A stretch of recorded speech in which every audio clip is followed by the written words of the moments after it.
Hello, everyone. Hi, guys. Welcome to the Living on a Dime show, formerly Tara's show. No, no, she's not gone forever. I know some people thought she was gone forever. Some people think she's back already, but she's not. I saw another YouTuber. His wife was really sick, so he had to take over her show or do a video to say what was happening. And he printed out a big picture of her and held it beside him. And I was going to tell you needed to do that today. Wouldn't that have been something? I was going to look for a wig and do some Tara impersonations. I should have done that. Oh, I'm totally slacking. So Jill and I are going to answer questions today and just kind of have a relaxed chit-chat kind of show, whatever you want to ask. So start putting in your questions, guys. Yeah, if you have questions, put them in. It's good to see all of you. Yes. As much as we can see you, right? And last time I forgot to mention, this show is brought to you by the Dining on a Dime cookbooks. Oh, whoops. This one is... You need me to hold one. I usually hold one for Tara. Oh, you do? Okay. Yes. Yes. Do we have them backwards? Yeah, that's the original one. If you don't have one at all, the red one is the good one to get first. This one is the sequel, which has this one has lots of inexpensive recipes and tips on how to cook and everything.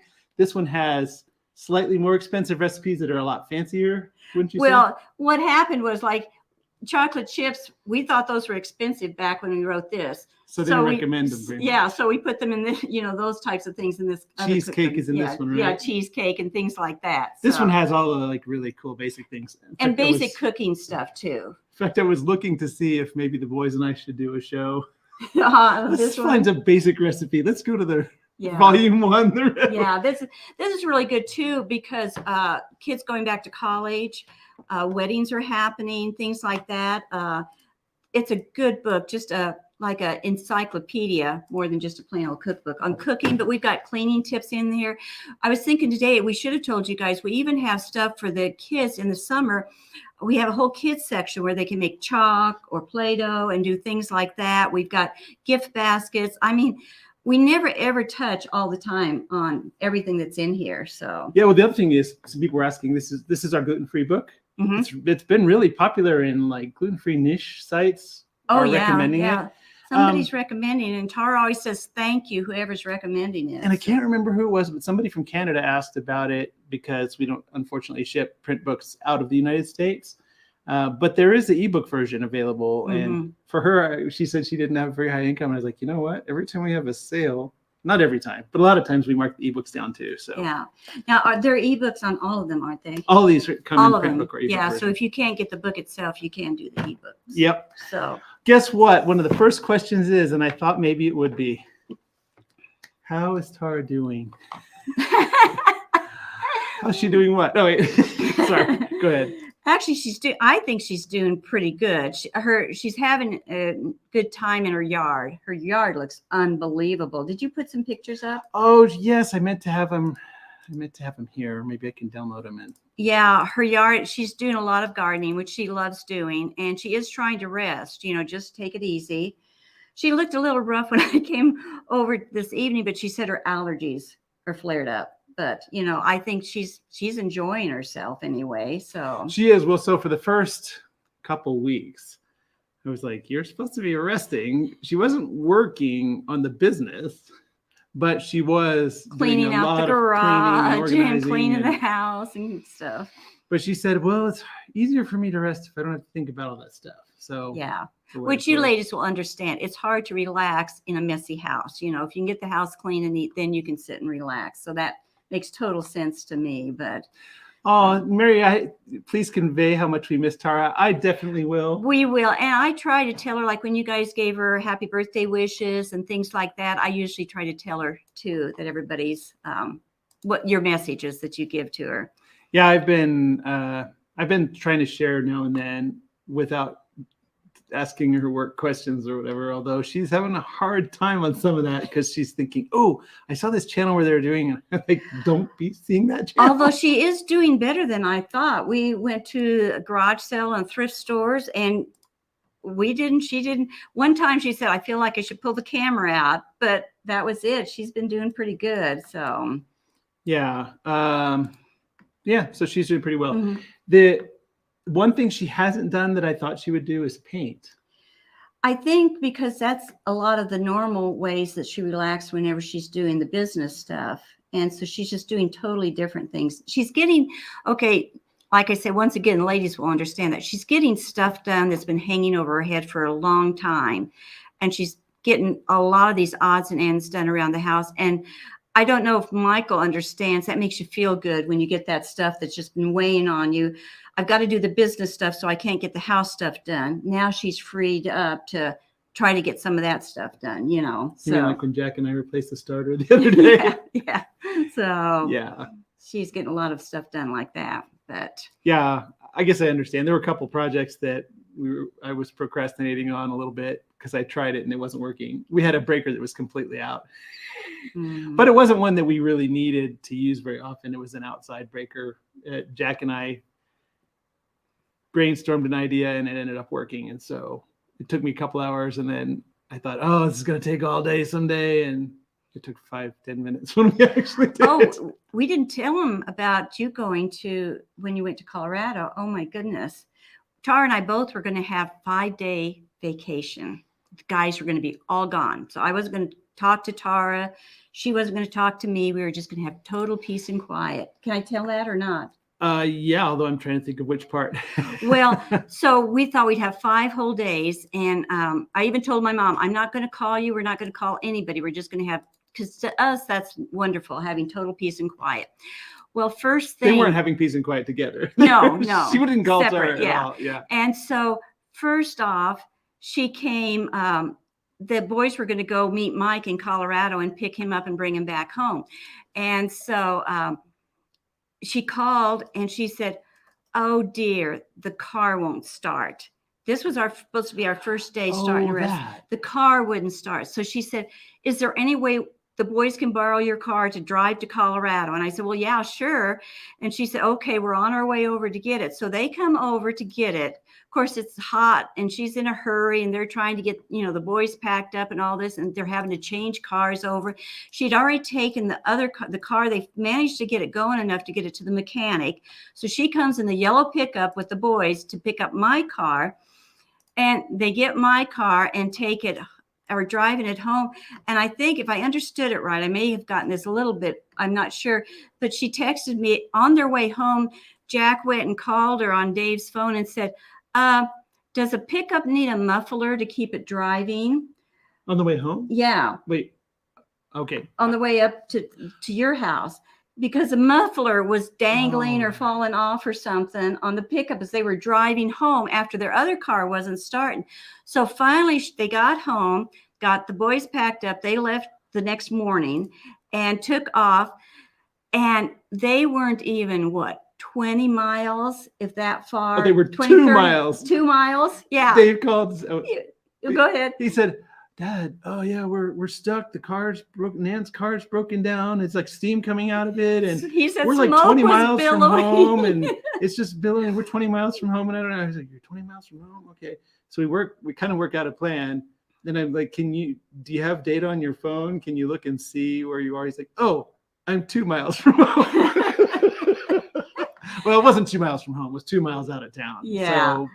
So 4 miles from So home. then Tara has to get up for our second day of vacation time. She had to get up and drive, take water and antifreeze and all that stuff up to the boys then, and try to get the radiator fixed for them going there and get them on their way. It was just like one thing after another. Our 5-day vacation turned into a long weekend, we thought, and then it ended up being only 2-day vacation because something was going on constantly. So were y'all, because I thought it was just the first day the boys were leaving. There was some No, confusion. I had a couple of other things come up too, different things and stuff. So it was interesting anyway. Well, what ended up happening on the car is it was low on antifreeze, and I told Dave to check it, but apparently Tara checked it, and somehow she missed the fact that it was low. It's hard to see on my car whether it's got the radiators, because I think you have to shine a light behind the overflow tank a certain way. Anyways, the boys thought it was low, and they kept stopping to check it out, and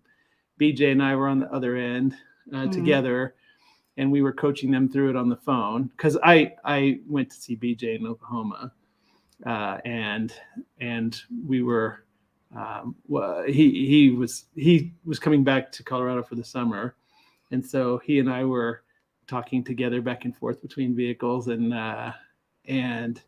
every now and then we get a call from Dave. Oh, well, here's where we are. Here's what's going on. And it turns out when they finally got to Colorado, I discovered that there wasn't really, I don't think, anything wrong with the car, just that they were misunderstanding how full it needed to be. Mm-hmm. So anyways, just every day it was an adventure of something. So, but it was good because I was thinking to myself, we're not going to cancel the boys coming. Tara needed that time, I think, alone, and mostly she got it.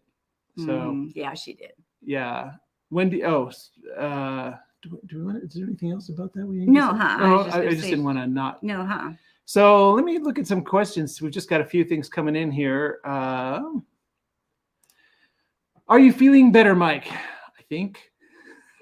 I thought I was feeling better today. I was like, oh, I'm really tired. But yeah, last week was pretty sick. And the boys were too. So, but I think feeling better now. It was like a cold flu thing. Mm-hmm. So, yeah, I didn't want to infect Jill. So I was like, I don't worry about it too much. So, yeah. Lisa, Mike, how do you like the kitchen? I really like it a lot. Mm-hmm. I'm honestly still thinking, was it worth doing it? But it is way, way, way, way better. Previously, I didn't think, I thought, well, I think it's all right. She wants to change it, that's fine.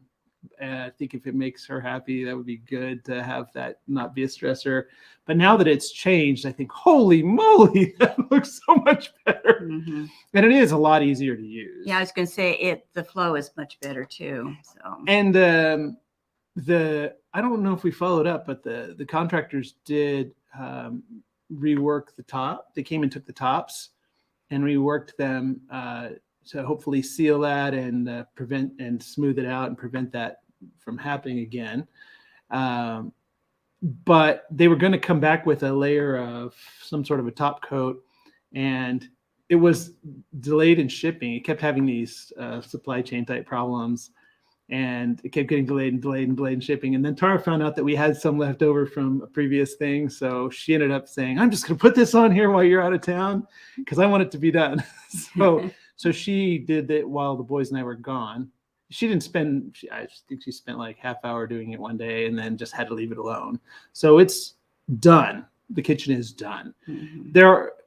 I say that, and then I say, she does want to put a layer of like two tall tiles around certain parts of it. Well, is it mostly for decorative thing? Mm-hmm.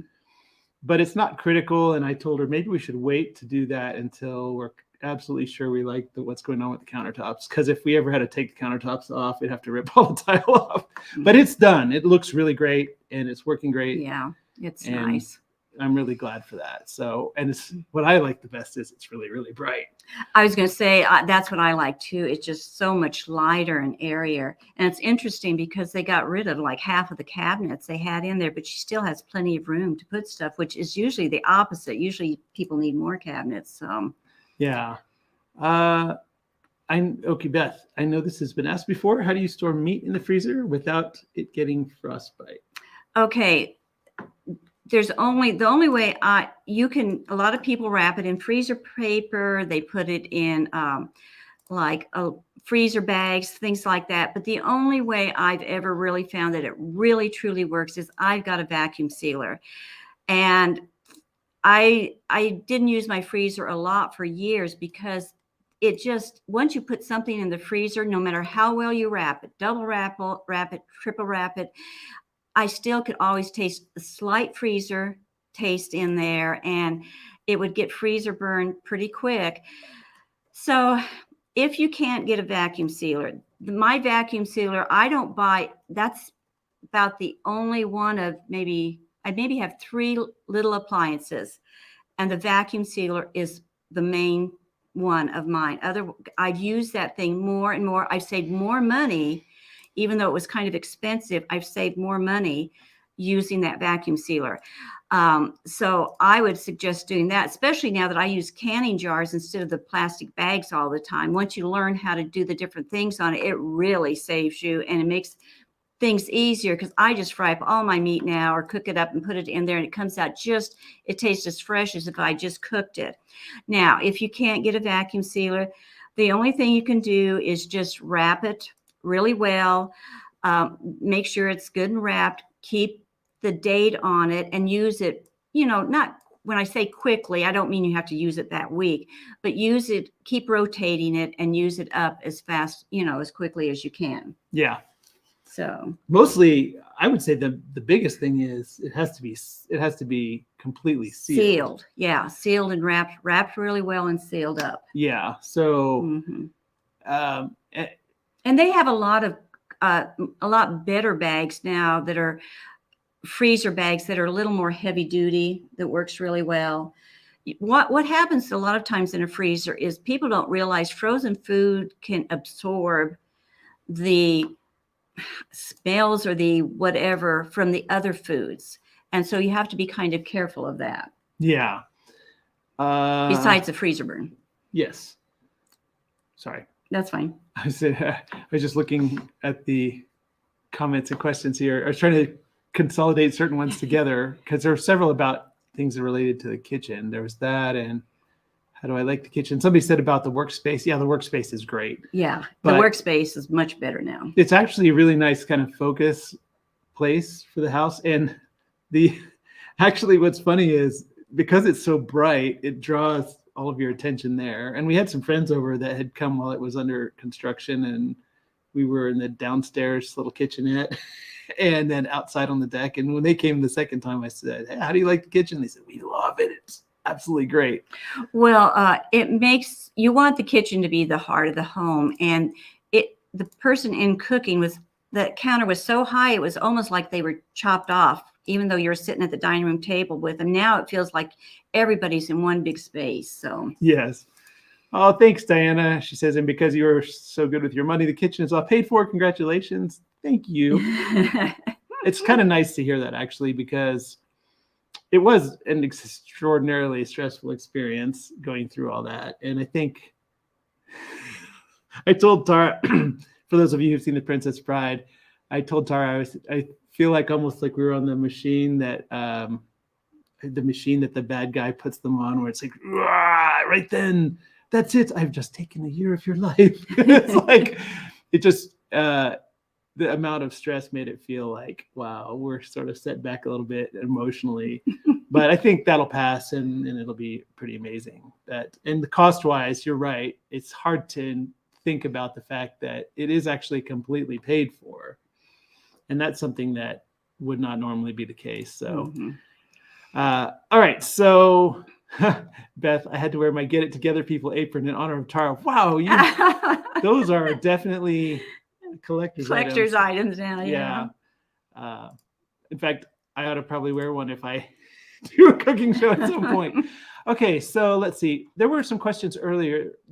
Sorry for the kind of all around. I'm just trying to see. It's hard to collect the questions and answer them and think about it all at the same time. So guys, you'll just have to bear with us tonight. Yeah. Kenneth said, do I get to blame those delicious recipes for my wanting several servings at a time? Yes, I'm sure that's the reason. And I don't know. I like to make excuses for not having any calories.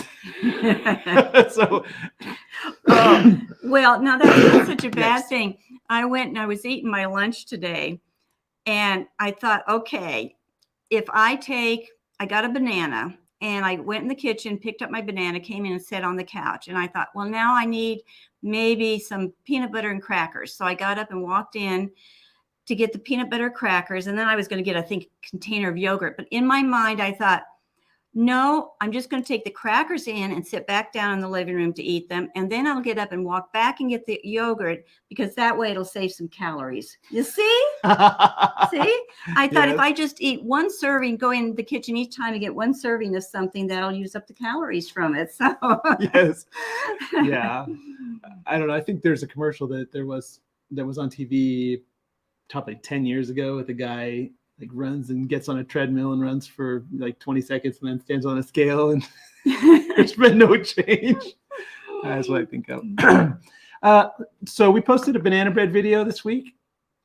It's funny because a lot of people are asking about cooking things, and it's not getting nearly as much attention as some of the other videos, but I really liked it.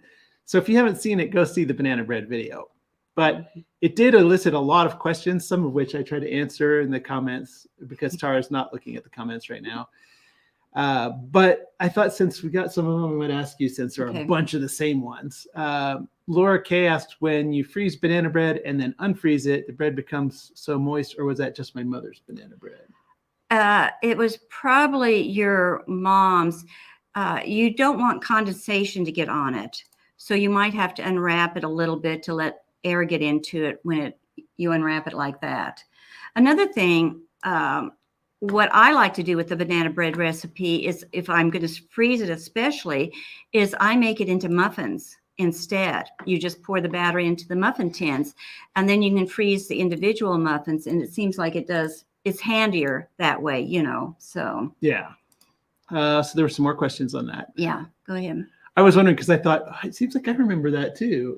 Yeah, what happens is when anything thaws, like breads and stuff or cookies, if you leave them tightly wrapped, the condensation, when it thaws, gets on the breads and stuff and makes them moist. Oh, because it condenses. It's not like the moisture's getting in. It's the moisture that's already in there. That's already in there, yeah. Oh, wow. See, I can learn from my elders. See, I had to throw my elders in there. Yeah, I heard that. And then a number of people were asking about the fact that the recipe has shortening, and some people were saying, can you substitute liquid oils? No, usually when a recipe calls for the solid, you need to use the solid. Ah, so it is a solid. Yeah. Because one lady said she used liquid oils, but I thought, I don't know if I better say that one. I'm not sure. Yeah, it affects the recipe a little bit. You may have a recipe. When you change and use butter instead of shortening or the oils or something, it does change the texture and a few things. Baking recipes are very scientific, and that's why you have to be careful with those. If you're making a casserole, just throw and do whatever you want in a casserole. Usually it doesn't matter. But for baking items, you have to pretty much follow the recipe pretty quick. And it may turn out the way you like it, kind of, but it's probably not exactly the way the recipe is supposed to be. Well, yeah, and we get a lot of questions about that, basically because some people have heard on the internet like bad things about anything that's not butter. But it's really, really not a problem, people. But what Tara would say, get it together. But the problem with substituting a lot of those times is that in a lot of recipes, like cookies, shortening will make them fluffy, right? Yeah. But if you put butter in instead of shortening, then they'll be flat and crunchy. Mm-hmm. See, I learned that part. So if you if you like your cookies flat and crunchy, well, then that's fine, you know. But it will make a difference usually in the texture. So, yeah. So just changing that. Well, can we ask? We were talking about the shortening and that type of stuff, and we had some people ask us, and we didn't know. And I've had this question before. If you live in England, Europe, Australia, New Zealand, someplace like that, and you've lived in America too, or you've lived in America and you've been over there and lived, can you tell us, people have asked, what do you use in place of solid shortening? We call it shortening here, like the Crisco shortening. And the people in Europe and Australia and UK, they don't know what we're talking about. So if you can pop in on the comments and just give us an idea of what they use over there that's the same as our shortening. We tried to look it up and everything, so that might help some of our people in other countries. Oh, and it's funny because I did look and I found some people online saying what it is in Australia and the UK, but I'm curious if that's correct. Mainly what shortening is it's a solid vegetable oil. Yeah, it's solid. It's 100% fat from a plant source, so it's plant-based instead of lard. And did they make it? Was it made because people didn't want to use lard, or what was the reason why they came up with shortening in the first place? I forget why. I think probably it's hard to get lard. It's more you have to render the lard and do stuff like that. So probably doing the vegetable shortening. Was it cheaper? Cheaper. Okay. Because I know lard fell out of favor for a while, but now I think a lot of homesteady type people found that it's totally fine. So whatever your preference is, you could use lard, right? Yeah. But it's just a solidified vegetable oil. So, Yeah. and there's really vegetable So if you've got a oils in it. name for these, if you live in these other countries or have lived over there, you're an American that's lived over there and knows what they use in place of it, just pop on there and let us know if you would. Yep. So let's see. There were some other questions on the bread still. I'm just curious because then I'm going to use that to go answer questions. Oh, right. We already asked the liquid oils, and some of those people were just out of the U.S. and they didn't know what to do, so they added something of their own. And I guess it worked. And this one, you've already asked that question.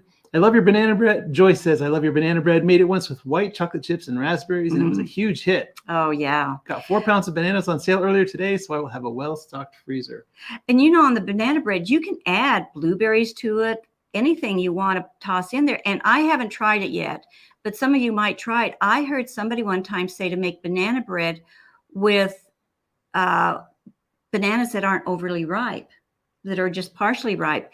And the flavor is even better, which usually I've just always used the ripe ones because that's what you wanted to use them up, So it would be interesting if some of you have made banana bread with not overly ripe bananas. I would just wonder if the flavor would be, I just had some of Tara's banana bread today. So I have to say, man, it's hard to imagine it being any better than it already is. Yeah, I know. I don't know why it would be better, but it'd be interesting to see. And somebody had mentioned about the freezing the bananas. And if you haven't seen that tip, go watch that video. Oh, yeah. Tara explains in the video. Oh, it's really easy. Yes. It's cool to see how she does it. To it. Yeah. It's like, whoa, it's like a toothpaste tube. So if you're wondering what that is, go see it. And somebody had mentioned using butterscotch chips in the banana bread. Butterscotch. That's why I say you can version. use chocolate chips in banana, chocolate covered bananas, and use chocolate chips in the banana bread. So like I say, you can use just about anything like that. I knew about the chocolate chips. I just didn't know about the other ones. So, okay. Alicia asked, when will you start your Bible study channel? Oh, you know what? I really have a heart to do that, but I've been so overwhelmed with everything that's going on, mostly with the business. Well, that's kind of why we're trying to do these question and answer shows, because, towards the end, if you have any Bible questions, because he can't do the Bible show or Bible channel full time, we're hoping that doing some of the Bible questions, on something like this helps a little bit. Well, I wanted to do it like an in-between. When I did the part that I already did, it's Christian ABCs on YouTube, for those of you who haven't heard of it. But I just was going through one chapter at a time. And it wasn't like a super advanced Bible study, but it was basically hey, you might not have seen this before, or some stuff where people aren't very familiar with the Bible. And I would like to do that again. But at the time, it was taking a lot of time, and we were getting ready to move at that time. But since then, I keep wanting to go back to it, but we've had a lot of things that keep seeming to happen. Particularly, the business has been we're trying to figure out where it's going. We ended up with the kitchen problem, and now Tara's on break. So I really would like to do it, but I can't say for sure when. But I am praying a lot about it and seeing where that will go. So we already answered about Tara and the kids. Katie, best advice for shopping addiction. I tried stopping this week, and it's almost like I'm having withdrawals and anxiety. Trying to incorporate prayer and Bible verses into it to help me. You need to replace it. Find something else you can replace it with when you start getting anxious or that urge to do that. It just depends on what type of thing you like too. For example, if you're why are you doing the shopping? Is it when you're anxious? Do you want somebody to talk to? If that's the case, whenever you start feeling this, get a friend and call her and say, whenever I'm feeling this, can I call you up and us visit, or you come over for coffee or something like that? Find something. If you feel like you need to go shopping because you're upset, maybe go to the gym, or just start an exercise program at home where you just go try walking, whatever appeals to you that you think you could replace the shopping with. You've got to find something to replace it. It's like when it's a bad habit. And so when you have a bad habit like that, it takes it a little while for it to stop. it's like a pendulum, that's been swinging, swinging, swinging. So it takes it a little while when you first stop the pendulum on the clock for it to finally quit that total swinging. And it gets easier and easier the longer you go, the longer it sits. And so what you need to do is replace that habit with another habit, a good habit or something. Take up cooking, or, if there's a hobby you like, or any kind of knitting, sewing, whatever, maybe you could get like an extra small part-time job of some sort, that when you feel that, you could go work on those parts or do whatever, just try to find something that you can adapt from your world to replace that. And one thing is, if you've got a friend that can keep you accountable, hold you accountable, it helps. Something like that, I would almost quit cold turkey. Even though it's hard, I would quit cold turkey, because once it's like an alcoholic. If they quit and then 2 weeks later they're going to the bar just to visit with their friends, they're not going to drink, but they're just going to go to the bar. That's not good at all, because you've got to stay away from that temptation. Start taking, if it happens at lunchtime, while you're at work or something, you just want to go shopping for 30 minutes or an hour on your lunch break. Take your lunch and go to a park instead. Find something. Yeah. So. Yeah. Okay, I'm seeing more questions here. Let's see. Sorry, I'm just going to quickly look at this. Okay. And I think you probably said this already, but all the places that you've shopped before, I know that's really hard with shopping, but if there are ways you can take a different route and not drive past there, it might be a good idea.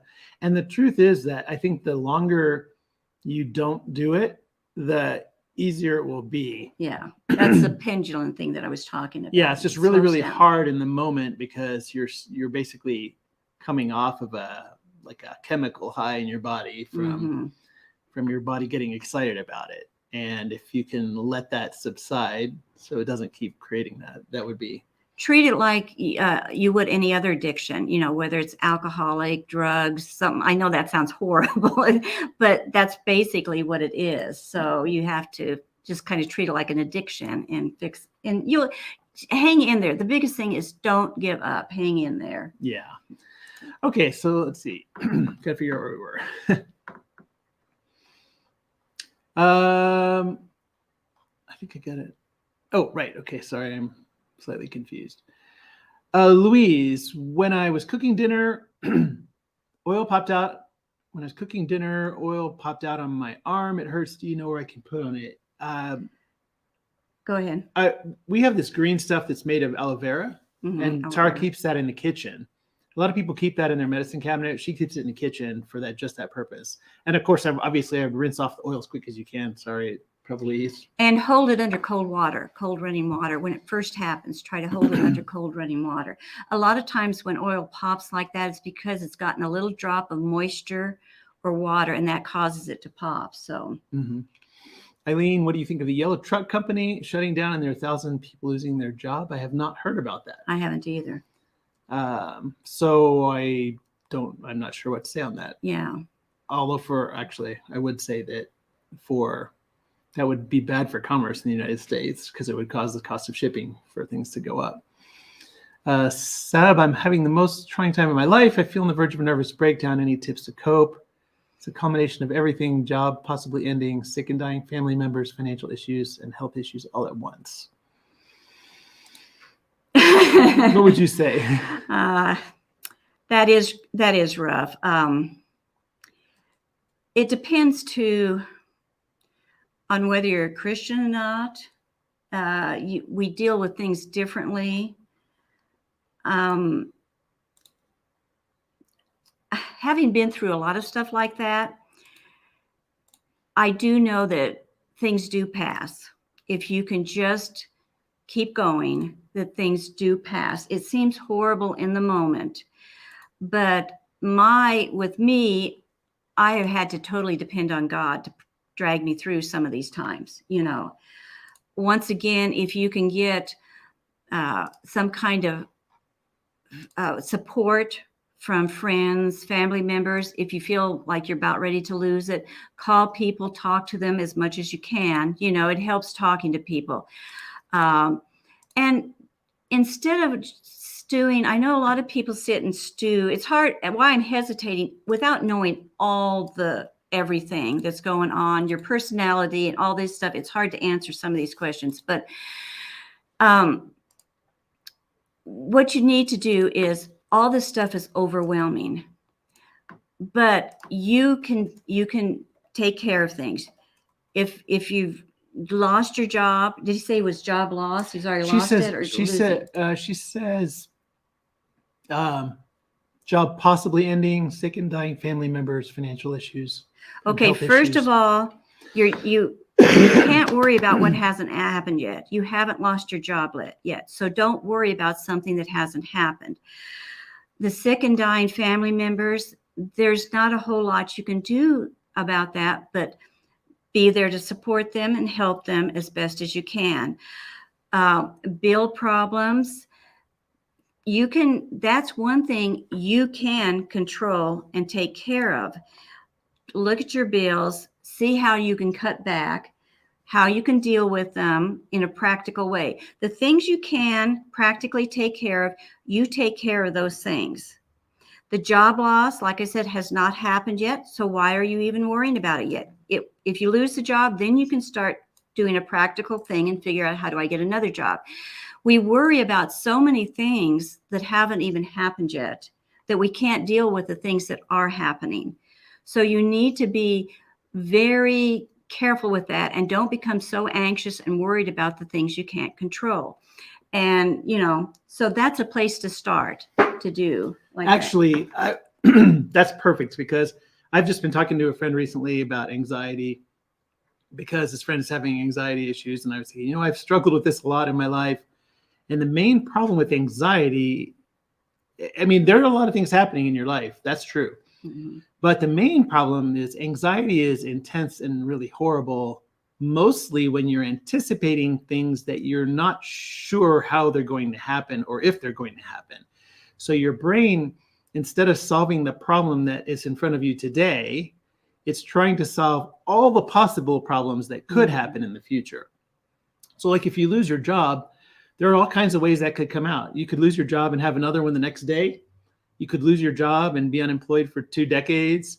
You could lose your job, and there's all sorts of possible ways that could go down.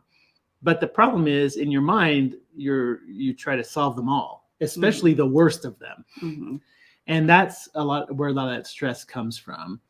So in terms of the unknown things, I would try not to predict the future. That's a problem that I really have struggled with over the years. Also, in order to make things a little easier now, I would say, what are all the things I'm doing in my life?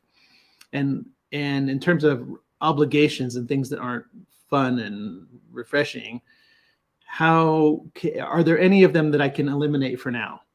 Like, stop doing all the extra things that are not mission critical in your life, because you have enough with the other things to be doing those things. So I just mean, if you have a lot of obligations, things that you go to a lot, or you're just involved in that aren't necessarily helping with this problem, then if there's a way you can say, I'm going to take a season of my life and not do those things, that would make it easier for your time. Mm-hmm. I would definitely, as a Christian, I would pray a lot about it. I would listen to a lot of worship music. And I would also, whether I was Christian or not, try to find ways to distract myself from some of those thoughts. Like the thing with dying relatives, I would visit them when you can, do what you can to be with them.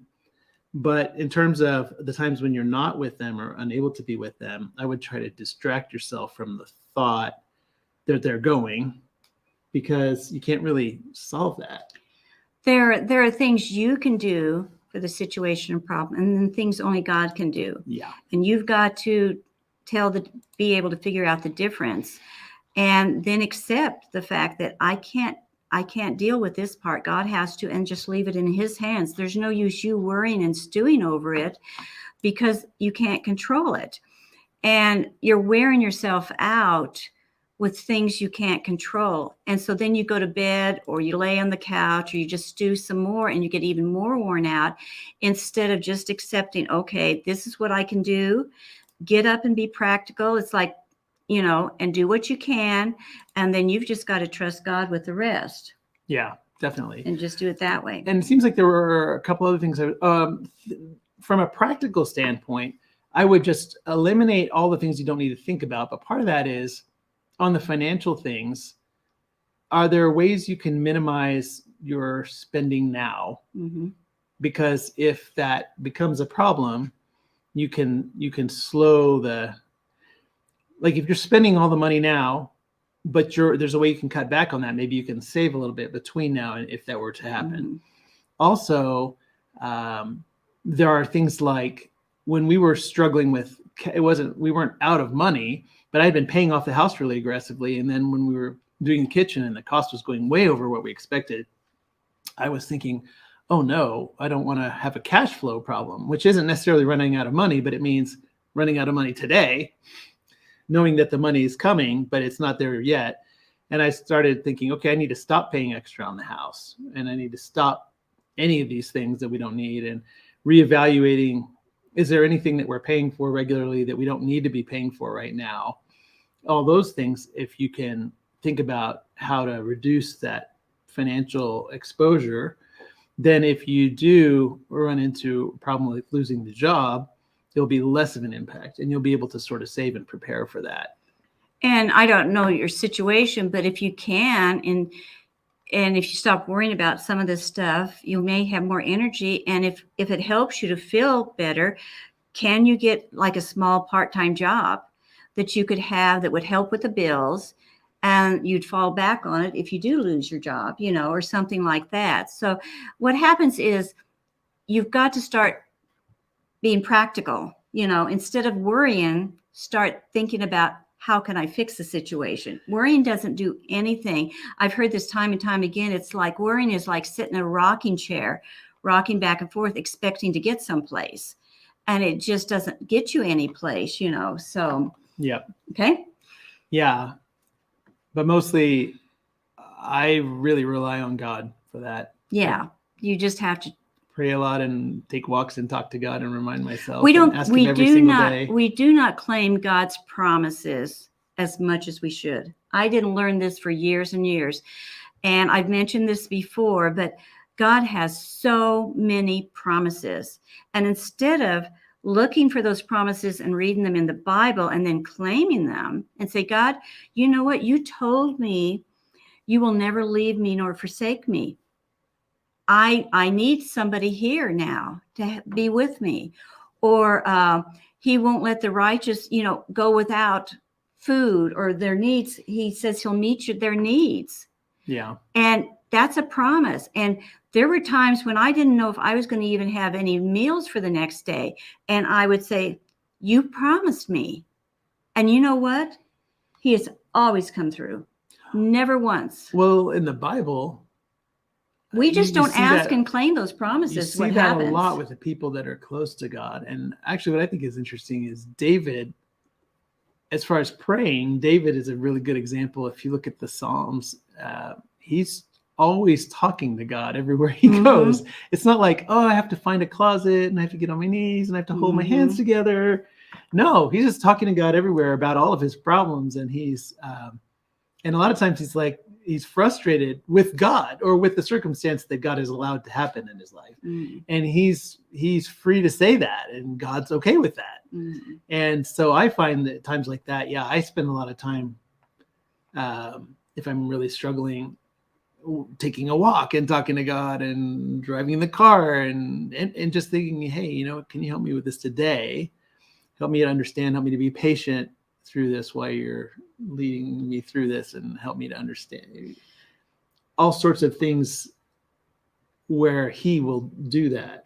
Yeah. And even like today now, it's so much a part of my life now, talking to God, that I was trying to find my glasses and I'd been walking around the house trying to find these silly glasses.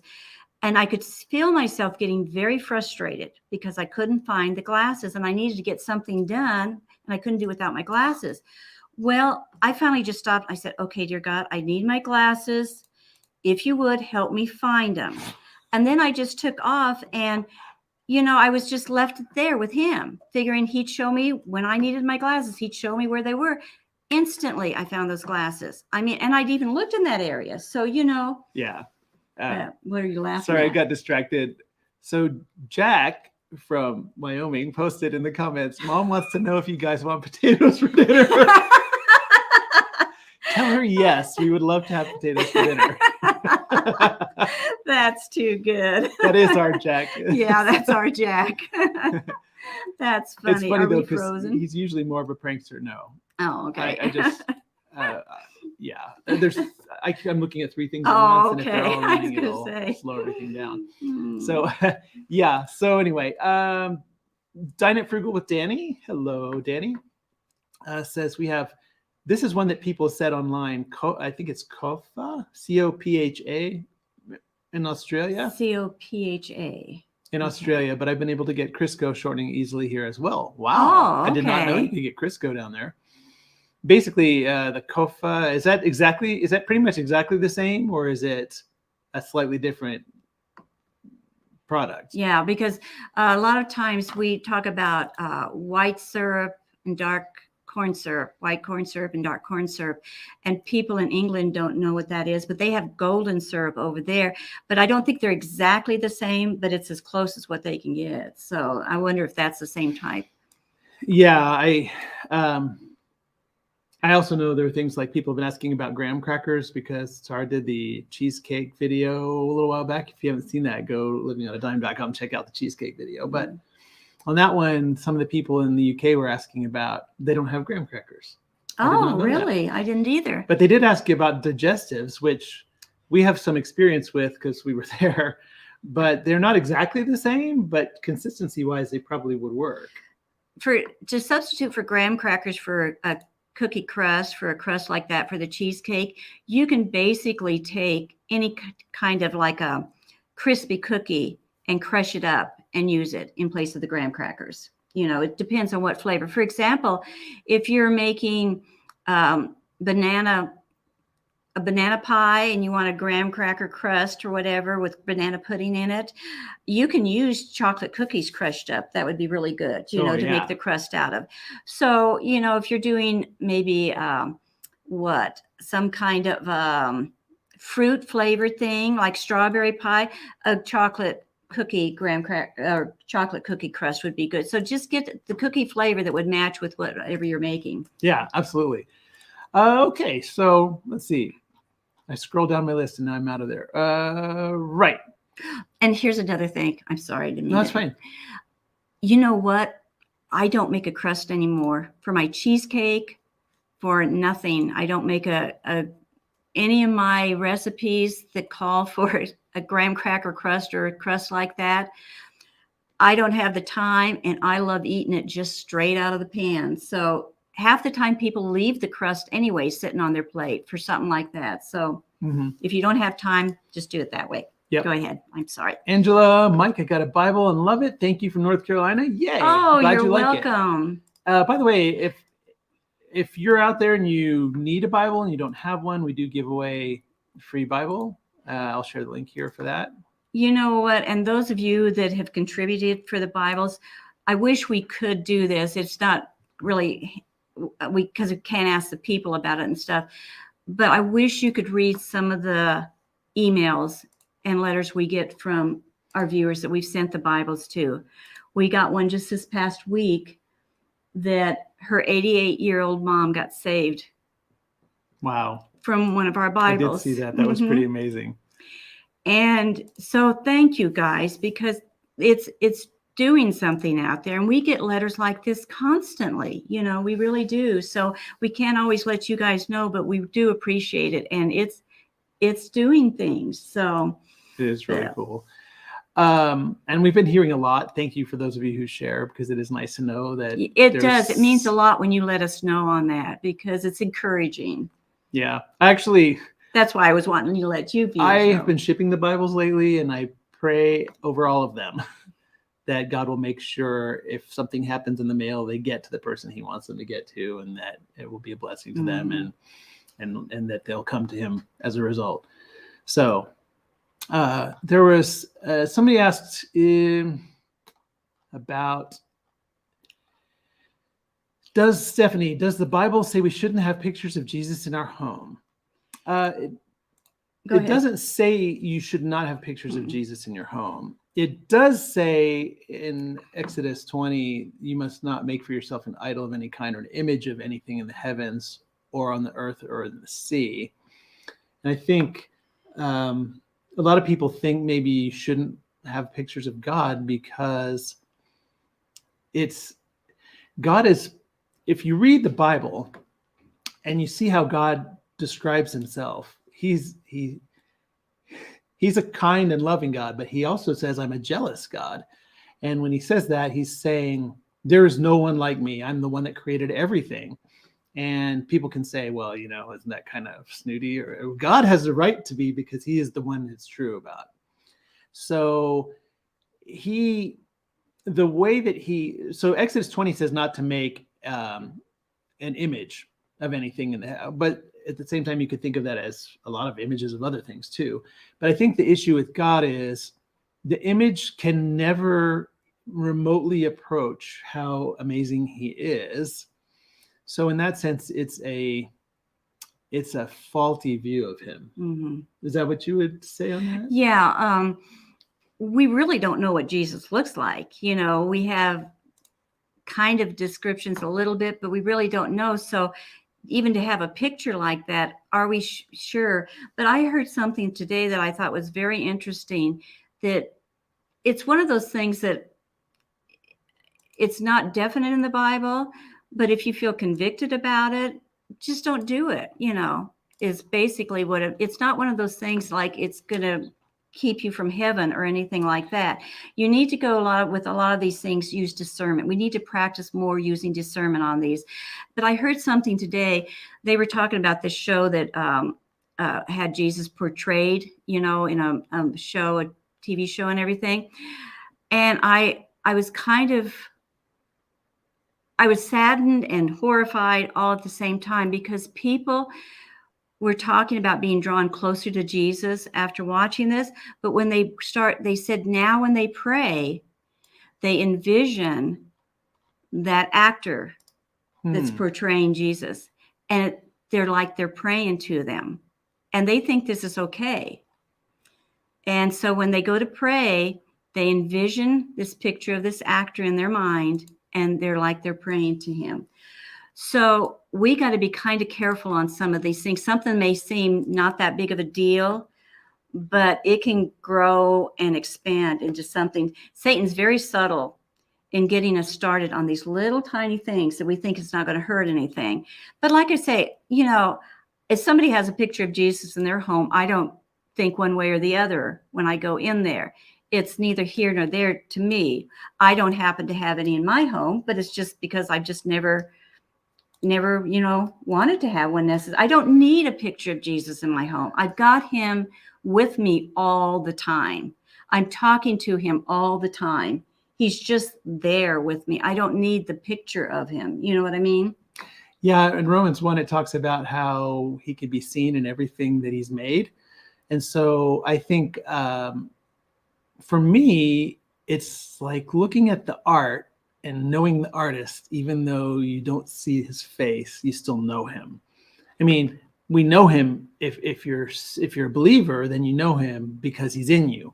But at the same time, I think of it in a sense like I like a lot of art, and I look at the art like Van Gogh, and I get a sense for what I know he's known for a lot of crazy things, but I look at his art and there's something amazing in what was going on when he made those paintings. And when I look at what God has done, it really gives me a sense of awe in who he is. But again, I don't, like Jill said, I don't think it's oh, you better not do that, or that's the end for you. Yeah. I just think that's where it comes from when people say that. And I think that there's some reason to think we can't we can't really depict the way he really is. He's so much more amazing than we can possibly imagine. So Picture doesn't do him justice. I used to have pictures of Jesus. I don't now, but it's not saying that you shouldn't. I'm just saying that that's kind of. Yeah, and be careful. We have this happen every once in a while, but be careful. This is not something that Christians should be arguing over or fighting about or, debating very deeply about, back and forth, back and forth. You do more damage when you argue about things like this than you help. Yeah. So, be careful. Sorry, I was trying What'd to. you do? Oh, Facebook automatically hides some people's comments. I don't know why. And not individual people, it's just randomly comments. And I was unhiding one and I almost deleted it. So anyway, okay. Further questions. I keep losing my place. Erica, what's your current take on our country's economic situation? We met with our financial advisors this week. I'm curious what you all think. I don't think it's very good. Yeah, it's not good. And what's funny is I think that the majority of people are spending like they don't have a care in the world. Yeah, that they don't realize that it can go down. It's going down and it can crash really quickly. I don't think you should worry. No. But I think that it's wise to be prepared and to be a little bit conservative with your money and to just think about how can you insulate yourself financially as much as you can. This is one of those things like we were talking earlier. This is something practical. It's like the losing the job type of thing. There's a chance it could happen. Well, there's a good chance that the finances are going to get worse. So instead of worrying about it now, what you do is you start paying off your house, get your bills all paid up, be careful of your spending. This is maybe a problem that's going to be happening, but instead of panicking over it or worrying about it, start being practical, changing your spending habits, changing the way you spend your money, the things you think you absolutely have to have that maybe you could get by without so you can pay more on your bills, and get a savings up or something like that. It was funny you mentioned this because just driving over here, for some reason, it just popped into my head. And I thought, I wonder how many people realize that as soon as the election here in the States is over, it's going to be bad between now and then and keep getting worse and worse and worse. But as soon as that election over, I have a feeling things are just going to maybe crash and burn. You know what I mean? It's just like there's always something in history that when we have an election, right before election and right after election, stuff happens. And gas was up to $4 driving over here.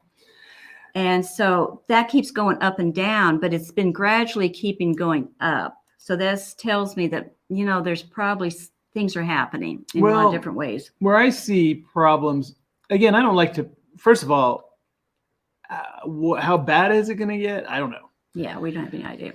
And ever since Tara and I have been married, people have talked about, there's going to be a huge giant crash in any minute now. And all this time there have been crashes of various types, but none of them have been completely catastrophic. Everything completely falls apart. It does feel like we're closer to that than we've ever been, but we can't really know on that. And so I would live as if I'd be a little bit conservative, but don't panic about a complete and utter crash. What I would say is I've noticed lately we've been watching prices on groceries and everybody was panicking and saying how grocery prices were going up, and they really weren't going up on they weren't going up on regular food. They were going up on convenience food and restaurant food. Yeah. But what I noticed at that time was there were still 16 cars in the drive-thru at Taco Bell all day long and at Wendy's all day long. And I noticed that the convenience foods were just flying out of the store and people were unconcerned. I think for us, we're a little more cautious and thinking, okay, we need to kind of get our financial ducks in a row. Prices have gone, or they're not going up yet, but we think they're going to. Now, before Tara took her break, she frantically recorded a bunch of videos because that's how Tara rolls. And I've been editing those and putting them out. And I noticed that I've been going and taking pictures of some things to include in the videos where she talks about them. And some of the prices that she talks about, they're higher at the store now than they were when she recorded the video a month ago. I mean, higher in a significant way on certain things. And I'm not saying everything is going crazy and it's out of control, but I'm just saying it's a little bit of a warning sign. You know, when gas is higher, it suddenly stepped up recently. And I think it's because it had been up and they were using the strategic reserve, which is meant for like if we're in war, to keep the price low by letting a lot of that go. And I think they've stopped doing some of that. But anyway, for a lot of these reasons, I see prices are going up on things. There's less concern. Things like, I didn't see this about this trucking company going out of business, but I noticed things like that happening where transportation gets more expensive. And that's all those things cause prices to rise. I do think that there is likely to be a more significant problem in the future, but I don't have specific evidence to know for sure. Yeah, but I would just say the more prepared you are, the less catastrophic it would be. Yeah, I was going to say it doesn't matter. I mean, it does matter, but it shouldn't have. How do I want to say this? Okay, I'll just say it doesn't matter if there is going to be a crash or things are going to get worse. What you need to do right now and all the time for your whole life is be careful and wise with your money. Be a wise steward. Get your bills paid. Don't get deep in debt. You know, pay your mortgage off. These are all practical things that you should do, whether there is going to be bad economic times or whatever. And if you're living that way, if you're being careful with your money, wise with your money, and being conservative with your spending, when those times come, you won't be as affected, you know, when they happen. You should just live this way all your life. That's why when they had crashes and all this other stuff for years, things have been going up and down and this, that, and the other. And I haven't even noticed them happening because I've just done the best I can, no matter what's happening, and been very careful and with my money all the time. So, you know, it shouldn't matter a whole lot whether things are going to crash and burn. There's nothing you can do about it probably. But if you have good habits put in place right now, those good habits are going to carry over when things do crash and burn. And those are the people that survive more. Yeah.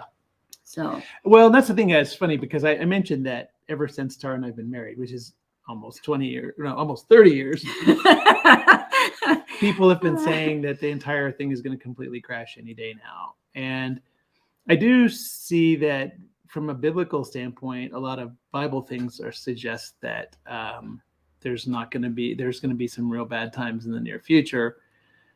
But at the same time, I look back at what's happened since we've been married. And we've been just kind of conservative with the money, being wise about how we spend or don't spend it, not keeping debt. Well, we had some debt at the beginning, but eliminating it as quick as we could and just being cautious on that. And there have been a number of things that people describe in catastrophic ways that have happened since then that we barely noticed. Mm-hmm. So if there's a huge catastrophic failure and like the whole government goes down, then that's just something that we're going to have to just ride through as best we can, trusting that God's going to take care of us. And it'll be easier because you already have habits in place and things taken care of. But what we know has already happened is just, you know, September 11th, massive financial crash after that, bad times for a little while. 2008, you know, financial crash, people talked about it. We didn't really notice it very much, but because we didn't have any debt, it hits people more that have debt, that like conveniences, that like a lot of optional life things.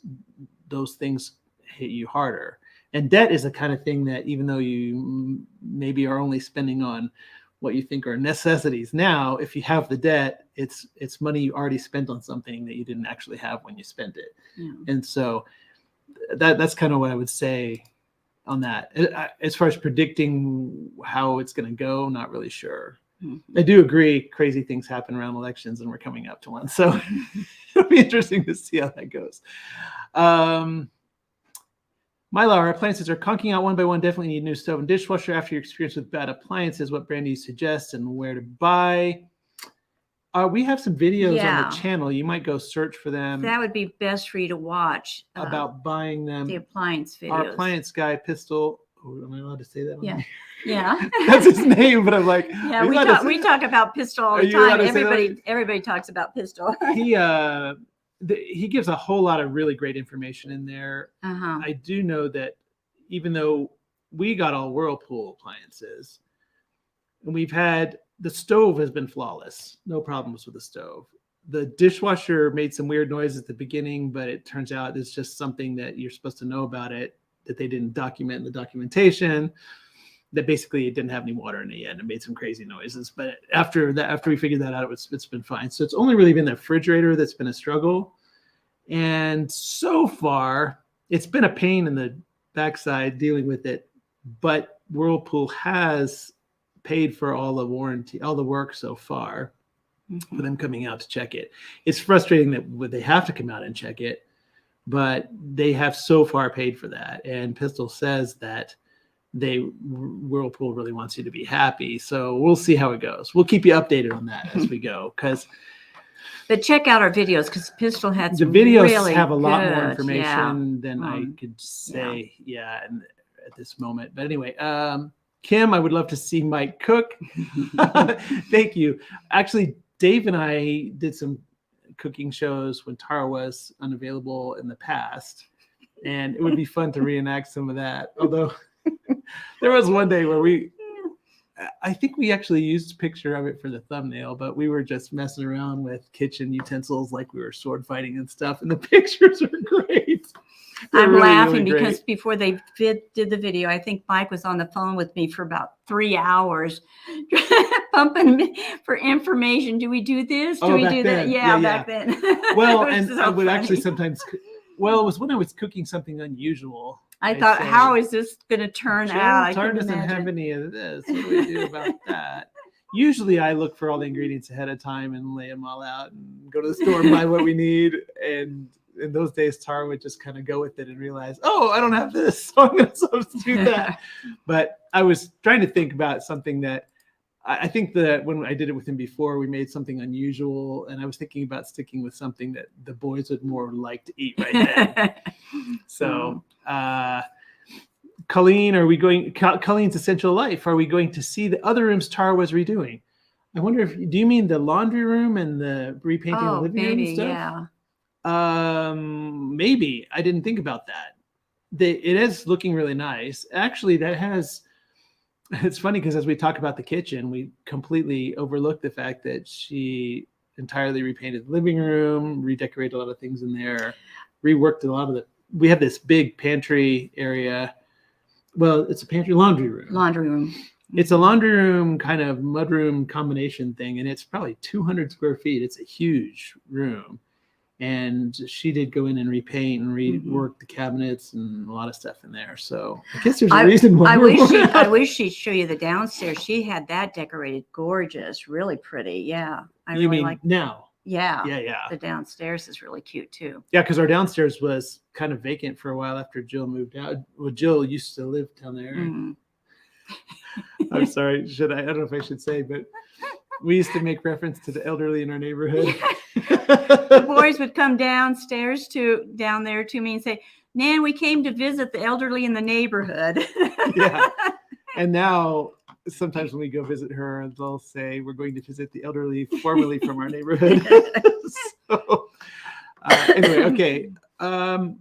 Teresa, I had coconut to banana bread. Oh, yum. Oh, yeah. That would be delicious. Yeah, coconut's good in it too. Very good idea. And I think Danny's Frugal Life said, Diet It Frugal with Danny. Sorry, Danny.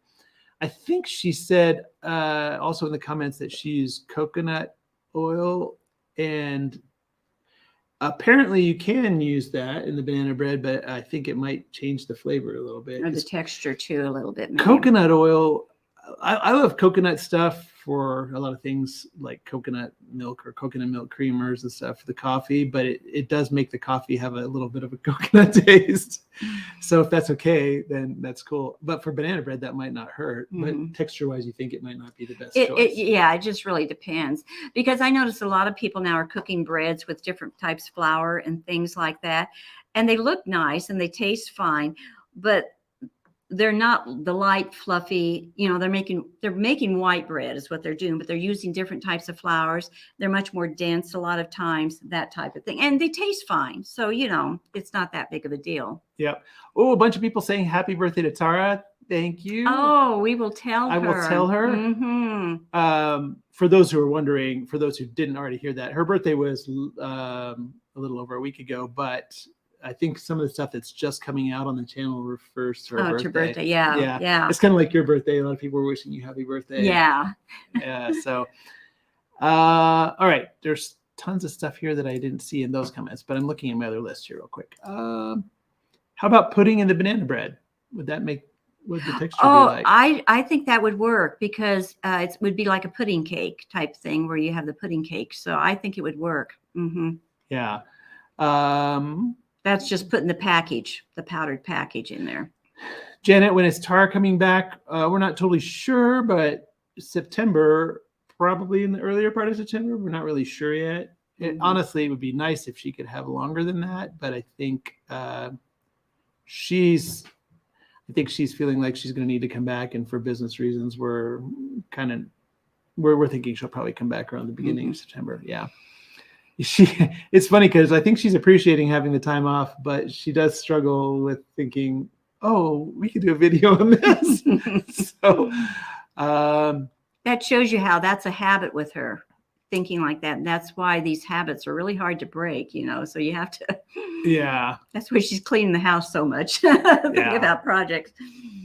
Kathy, I sure wish there was some way that it's less complicated and cheaper to ship to Canada.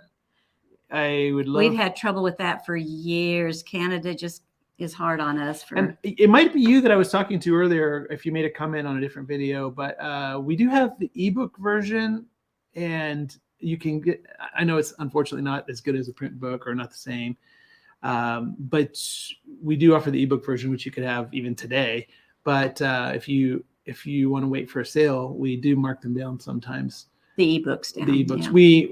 More often we mark the print books down, but some sales we do both. Mm-hmm. So anyway, and as far as the Bible, contact me on the website, growlivingonadime.com, click contact and get with me, and I might be able to do something on that. Let's see. Loretta, tonight I made mystery food from the freezer. I cook and freeze leftovers often, but this one container I forgot to label, could not figure out what I froze.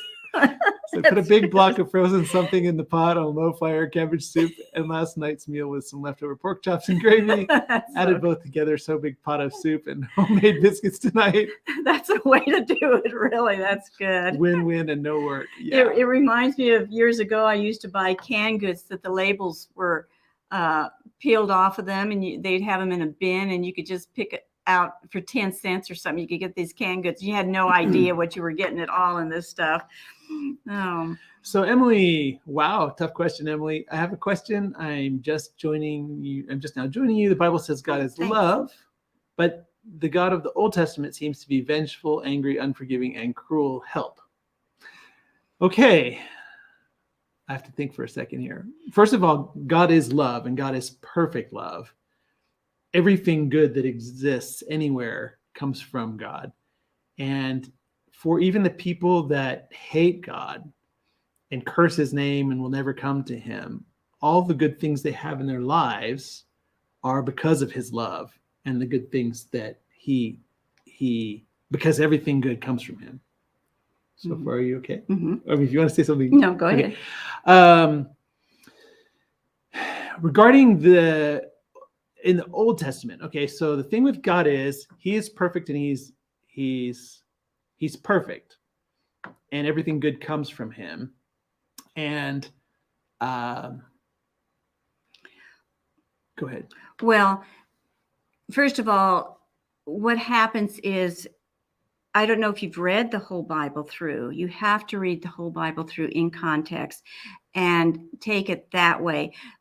People take and pull little sections out, and they don't understand the whole story, the backstory behind it. They don't understand the social things that happened at that time until you can read the Bible like that, understanding those things. It's almost like people they don't want to come to God. They don't want to believe in God. And so they try to find reasons and excuses not to believe in him. And they pick out these things that they call horrible and vengeful, awful things in the Bible, and they don't know the whole backstory for it. For example, there have been times in the Bible where God has taken and told the Israelites, go in and destroy everybody in this town or village or whatever it was, and totally destroy everybody. You think, oh, what a vengeful, hateful, mean God. What they don't understand is, if you read the whole story and know about the people of that time, those people were taking and burning children, or they were chopping them to pieces, and they were doing types of horrible, I mean, we talk about sex trafficking and stuff nowadays. The stuff these people in this village were doing would make that look like child's play. And so they were awful. They were horrible people. And they would go in, and I mean, all of them were practicing these awful, evil practices. And God would tell the Israelites, destroy them all. Because one time they were told to destroy a village and they didn't do it. And there was like just a handful of people that survived this. And later on, centuries later, those same people came back and they became Israel's worst enemies and basically overtook Israel and practically destroyed Israel because they didn't obey God. God knew that these people would do that to them because they were evil, awful people. And so he said, destroy them all, because he knew if they didn't, they would do that. And so we look at those things and think, oh, he's a mean, horrible, evil God. But, you know, if you have a man over there chopping a child to pieces, I would take and do anything to kill him, to stop him. You know, that should be, every human should want to save a life of a child like that. But yet when they talk about God, they show God as being a horrible person or horrible God for doing that. And so they take so many of these things out of context and don't know the whole backstory. That God, all the things he did all the time that looked horrible, there was a very good reason. He was protecting them and trying to take care of them. I mean, God, even to this day, will tell us, don't do this. For example, he'll say, don't have sex outside of marriage. Well, that's, you know, that's I'm really opening a can of worms. But anyway, I still have something to say. But, you know, why does he say that? Is he being mean and horrible and don't want us to have any pleasure and this, that, and the other? No, because he knows that there's sexually transmitted diseases that'll destroy a person's life. He knows that children will be conceived that will then be killed and destroyed. There's a reason for every time God tells something that looks vengeful and mean in the Bible, there's a good reason for it.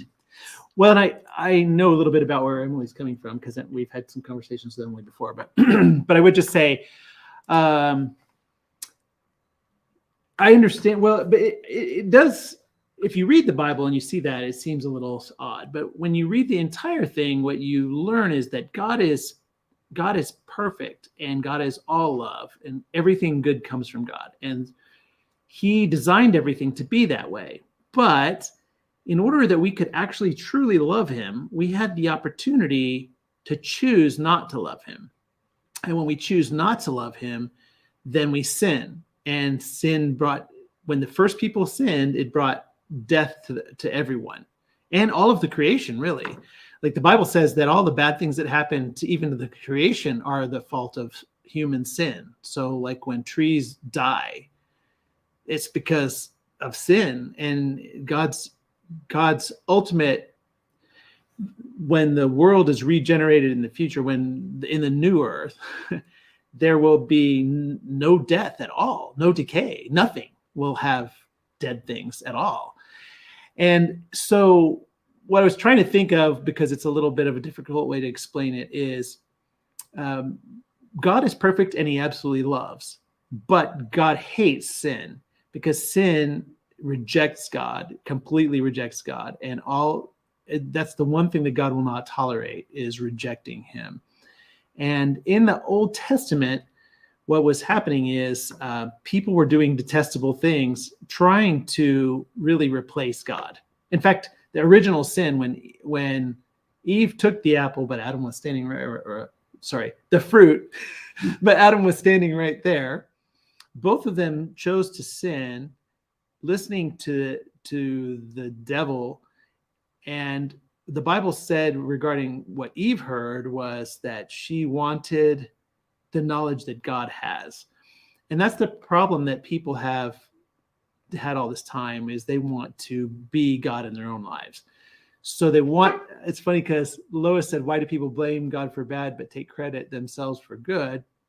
And that's kind of an interesting way to sum that up, because if you look in the Old Testament a little further from the beginning, it gets to the time of Noah, and it says there was evil everywhere on the earth and people were utterly evil, and God was just sick of it, and he was going to just wipe out everything and start over.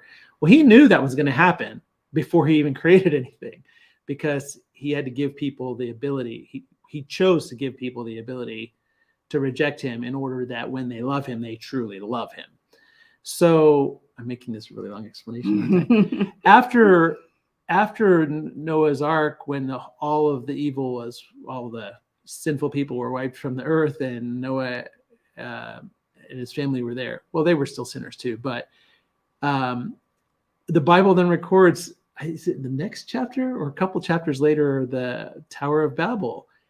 And I used to overlook that as, oh, this is an interesting little story. I wonder why it's here.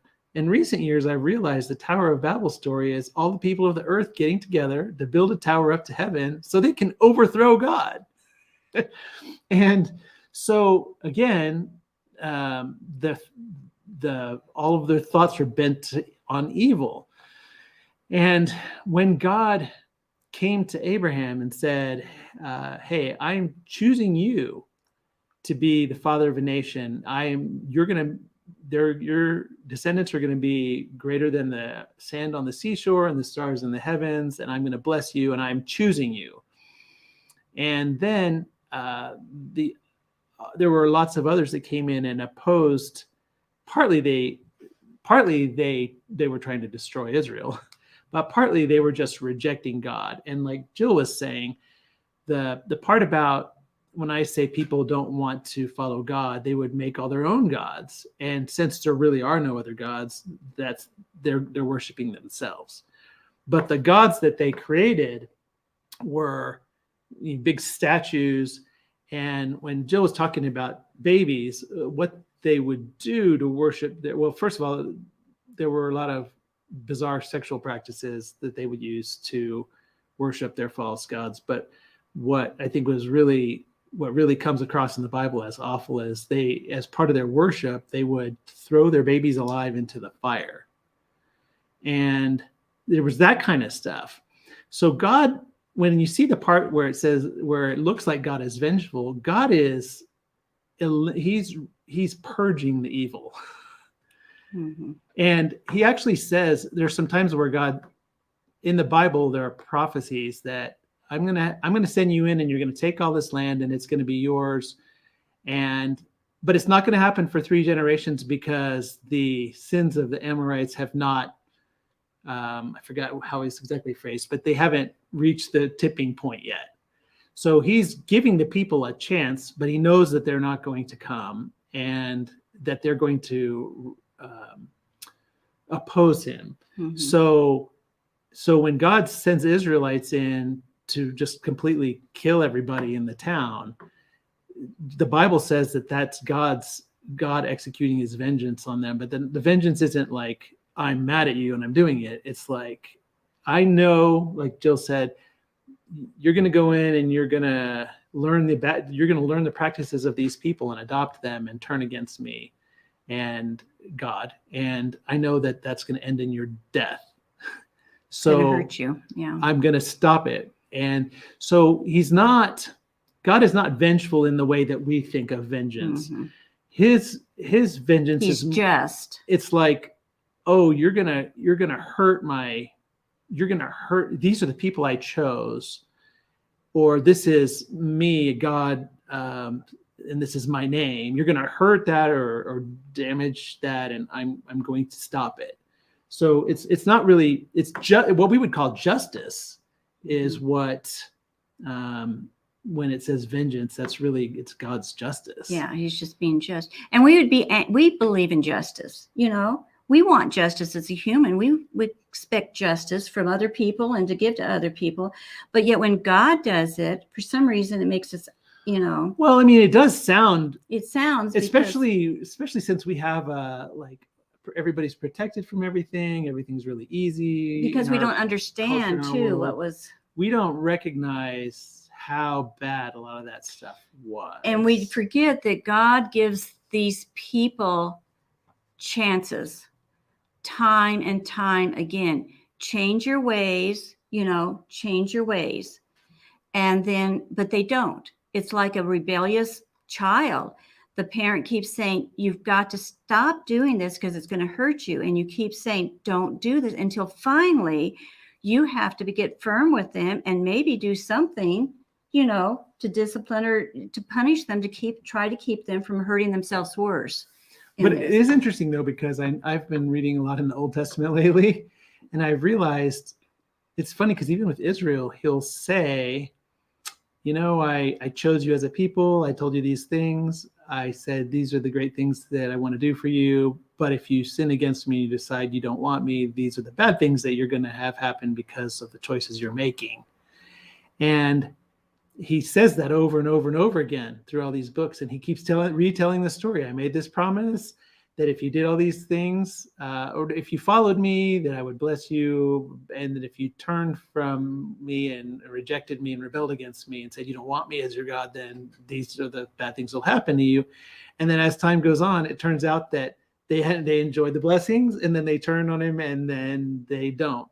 And what's funny is I've been reading a lot of the books just before Israel gets taken into captivity. And it's funny because God is sending the prophets to pronounce that they're going to be hauled off into captivity, and terrible things are going to happen to them, and there's going to be war come up against them. They're going to be dragged off, and their nation's going to be completely dissolved. But even when he says that, he says, but I still love you, and I'm preserving a remnant, and I'm going to bring you back after you've basically learned. Mm-hmm. And so he is a God of love, but the one thing he doesn't tolerate is if you reject him. Like, it's funny because I've heard, and you might, a lot of people that I know have in the past asked about what is the unforgivable sin. And people always think there's some sort of unforgivable sin, like if I murder a certain number of people, or if I do this or that. No, the only unforgivable sin is rejecting God. Mm-hmm. Is rejecting Jesus. Is rejecting him all the way till you die. Mm-hmm. I mean, you can still be forgiven if you're alive, because you can turn and you can turn and say, actually, I'm sorry for rejecting you, and I want to come. So there's nothing he won't forgive, and that's why he's loving, in that pretty much any sin you have committed is not enough to keep you from him. The Bible says that he before, well, I'm trying to think of which verse I'm going to look for. While we were yet sinners, Christ died for us, Romans 5:8. And God knew that we were sinners, and that sin separates us from him, because he's perfect, and perfection cannot have any amount of imperfection in its presence. So what he did was he sent his son Jesus to come as a man and live a human life, and perfectly without any sin, and then die to pay the price for our sins. And now he just says, hey, I've paid this price for you, and you just have to believe, and you'll be saved. And the thing is that there's no sin that he isn't aware of that you've committed, and he still says, come and believe, and you'll be saved. Or in John 1:12 it says, those who believed and accepted him. So there's no amount of work that's necessary. And I would say, as far as the God is love, that really shows his love, that there's nothing you can do, I was going to say, to make you beyond his reach, except rejecting him and saying, God, I just don't want you. And in that case, he's not really, if you say you don't want him, he's not even really being mean to you. He's just giving you a he's just choice. letting you choose Yeah. to. He's being kind to let you choose, giving free He's will. just letting you choose that when all the good is separated from all the bad, you won't participate in any of the good.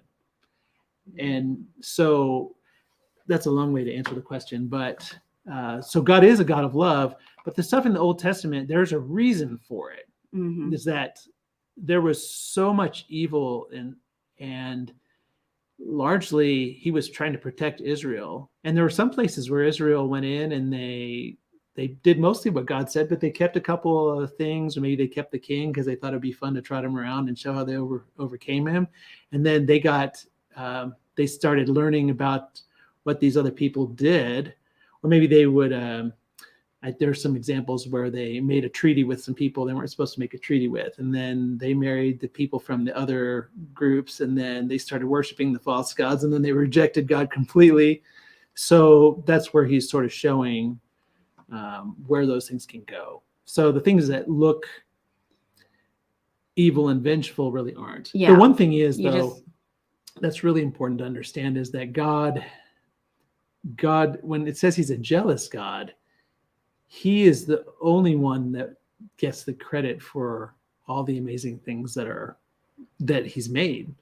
And there are people, like in the Bible, you can tell a couple of times where somebody comes and says, you know what, I'm the King of Kings and I'm going to come in and your armies can't stand against my armies and all that. And when they start saying that in the Bible, they're not going to last very long because God isn't going to put up with that. Yeah. Because in that sense, he's jealous in that he wants it known that he gets all the glory because he's the one that did it all. He made everything. So Yeah. that was kind of a long way around. But anyway, hopefully that made sense. Debbie, how long does sweetened condensed milk and carnation milk last past the expiration date? Oh, at least a year. I think I even had a can I used that was 2 years expired. So it lasts quite a while. How can you tell when you open it? Is it? Yeah. Like with anything else, you can tell it'll smell or look funny and then you'll know. Yeah. And that stuff really won't kill you if you smell it or look at it and stuff. You don't need to worry about it too much. And one thing I was thinking today, if you get that stuff, you need to rotate it out. You need to learn to keep using it, to use it. Don't stockpile more than you can rotate out. And then you won't have to worry about the expiration dates. So Yeah. as much. Well, there were some of those questions, but there's some that seem to be following up on what we had just talked about. Emma, question, I thought blasphemy of the Holy Spirit was unpardonable sin, Matthew 12:12-32. It is, but the Holy Spirit's purpose is to witness to you about who God is and to move you to what God is leading you to. So blasphemy of the Holy Spirit would basically be saying, I don't want you. I don't believe I don't what you're believe saying you. to I don't me. care what you're saying Yeah. to me. I just don't care. So step away from me, because the Holy Spirit is God. God, the Father and the Son and the Spirit are all God. They're all the same So God. you're rejecting. So if you reject what the Holy Spirit is trying to do in you, you're rejecting God. Now, the Bible does say in God's mercy, he gives you your whole life to decide. Mm-hmm. And so you can reject him and then suddenly realize, wow, I'm totally on the wrong path. I'm totally messing up my whole life. I really don't want to be doing this anymore. And you can turn, and even that is not the unpardonable sin because you're still in that frame where you can choose. Yeah. So there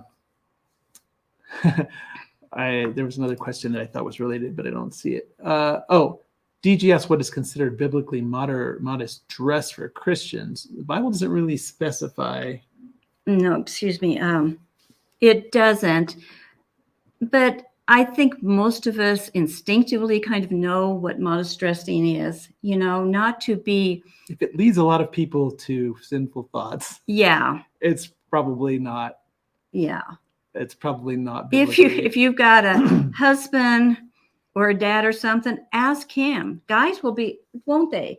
Guys know what is, what immodest. leads you to thinking things you shouldn't be thinking. Ask a guy what, you should or shouldn't wear. But I mean, it's pretty obvious, ladies, if you're showing, half your boobs hanging out and that type of thing. If you wear shorts and part of your bun's hanging out and that different things, I think you kind of know what modest dress should be. Now, I think there's the other extreme that God doesn't expect from us. Like, I don't think he expects us to wear dresses down to our ankles all the time, necessarily. There's a happy medium with most of this stuff. It seems like people go to two extremes when God likes the happy medium, the in between. And I don't think there's anything with ladies wearing pants, but I don't think these yoga pants that you look like you've been poured into, I don't think you should wear them out in public. The type that just When looks I first like saw that, I thought, wow, I feel like I'm looking at women in their skivvies. Exactly. You see what he just said? I still think that, actually. Yeah, this is how men look at that. And it didn't take me anybody to tell me that when the first time I saw a woman wearing something like that, I thought, that is not modest dressing, wearing these yoga pants. A lot of times we think it's not showing anything. It was really crazy because before I got married, I would go down and visit my in-laws, who weren't my in-laws at that time, but their family, and they really didn't like women wearing pants that much. And they were very strict about what to wear. Where I had a swimming suit. It wasn't a bikini. It was like a boy's short type thing. It came, the shorts of it was up above my belly button and all that. It was up high. And then they had like a little short length on it. It wasn't even cut like a regular swimming suit. It was cut longer. And that was the bottoms. And then the tops came down almost, I only had like 2 inches of my stomach showing. And then it was very high cut with wide straps, all the way down. It was a pretty modest swimming suit. It just had the center was out of it. Well, they thought that was horrible. They had a heart attack, but their daughter had a swimming suit that was so low cut, a one piece, and thin straps that when she went to get out of the boat, everything fell out. Now, to me, that was a more, not as modest. That was worse. Not as modest. I didn't know how to say that. I didn't know what to say. But, then mine that came up really high. I mean, it was higher than what I have on here. My swimming suit was. And so you've got to really just use common sense on this either way that you go. So I think you can tell, I never wore, like now, if I'm wearing maybe a little bit shorter skirt, because I'm older, but even when I was younger, I would maybe wear tights underneath it or something like that. But, you can pretty much tell. Yeah. And like I say, ask any guy and they will be more than willing to tell you, especially if it's your dad or your husband. She did say something else. She was concerned because leaders at the church wearing shorts with a 3-inch inseam, which I don't know what that means, but. Oh, yeah, that not only is not modest, but I once read. I don't know what that means. I once read a thing that said, if you're in a place of leadership, you need to dress not so that you're way above the people, where you wear all this expensive, fancy stuff, but dress one step above, because you're in a place that you need to be respected, and people are not going to respect you when you wear things like that. Even now, a lot of the pastors, I know they wear, some of them wear shorts to preach in, things like that's okay if they want to wear jeans with maybe a dress shirt or something, a little bit less, but especially if the congregation is wearing jeans, all of them wearing jeans and overalls or something, like that. That's okay. But I think we're going to extremes now in our dressing for the leadership, that there is a point where you still should, if you want people to respect you, you need to dress a certain way. Maybe that's the way to say it. Well, some of that is just, is it professional? It's not, that's what I mean. It's not professional. And well, because I've noticed there was one church we went to where the person who was leading the worship was not wearing shoes. And he was intentionally dressing in things that were kind of really unusual and bizarre, and it was distracting people. So I think the distraction is the main thing. Is like, I used to be on the music team, the worship team at our church, and we constantly had the idea that we're not here to be the rock stars on the stage. We're here to point to God. And if people walk away thinking about us, then we didn't do our job. Well, and another thing too, if it's in church, one thing, now this is my conviction, and so I'm not trying to condemn anybody here or anything. My conviction is I am going to the house of God. Yes, we're all the temples of God if we're saved. God dwells in us, and the church is just a building. I understand that. But that still is a place where we're worshiping. It says when two or three are gathered together, that in my name, that Jesus is with them. And I'm going into the sanctuary, and I'm not going to wear something that I'd go out and cut the yard in. This is my God. This is my Father that I honor and I love. And even coming before, if Jesus is there, he's my bridegroom. When I go on a date with my husband, you better believe I dress to the nines most of the time. Now, sometimes we go do stuff, a picnic or something. But if we were going out on a nice date, I would dress for my husband. Why should I do any less for my bridegroom, Jesus, or for God? I'm going in to worship him. I wear clothes that look 10 times, some people wear clothes that look 10 times better to work than what they do coming into the house of God. Yeah, that's true. I think that's horrible that, God loves me anyway, so I could just wear whatever and be comfortable and relaxed. And this is what's happening is we're trying to make the churches acceptable to people. And we don't really want them. Yeah. I mean, I guess the thing is I think it's okay for people, if somebody's feeling like, wow, I'm really feeling broken, and I'm thinking about God, and I just want to go into a church, and I'm a homeless guy in really like tattered clothes. Come in. Yeah, that's and a everybody totally should be okay with that. Yeah. But that doesn't mean the pastor, in order to, create a sense of bonding with him, should start dressing that way too. Yeah, that's a totally different thing. It just means that we should accept the people who are coming, but doesn't mean that we should. A lot of churches, there was a church where I used to work, and they had talked to a consulting group, and the consultant was like, if you want to get people to come to your church, you just need to make it not seem like church, not so much like church. So then people would come, and they would only come to play baseball outside, and it's fine. You can go reach people at a baseball field anywhere. It doesn't have to be at your church. There's a certain point where people, sometimes when they're hurting, they know this is where they can come.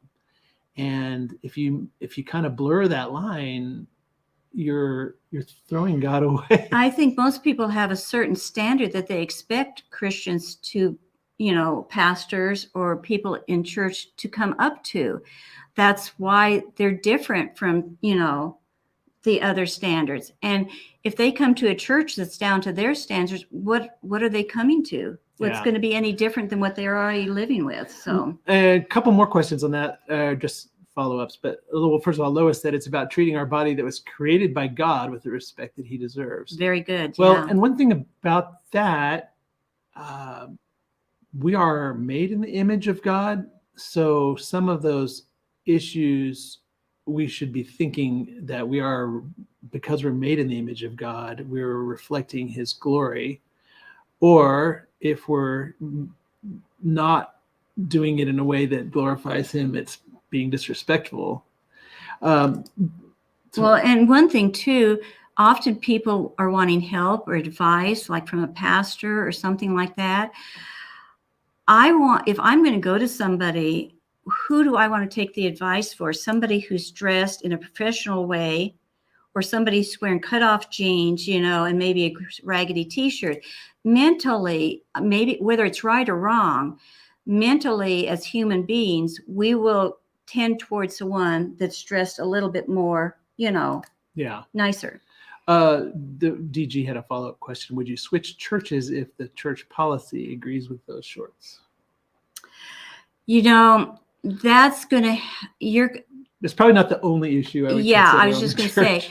it would really depend. If I'm getting a good message, if good grounded message, you know, and feel like they're on target for drawing people in to get saved and stuff like that, I would probably stay there. The thing is, if the church policy accepts that type of thing, usually you're not getting the other stuff. There might be, usually when churches are very relaxed, or not relaxed, relaxed is good in some ways, but when churches are, what is it, making deals? What am I trying to say? When they're negotiating a lot with things, they usually have other problems that are going on inside as well.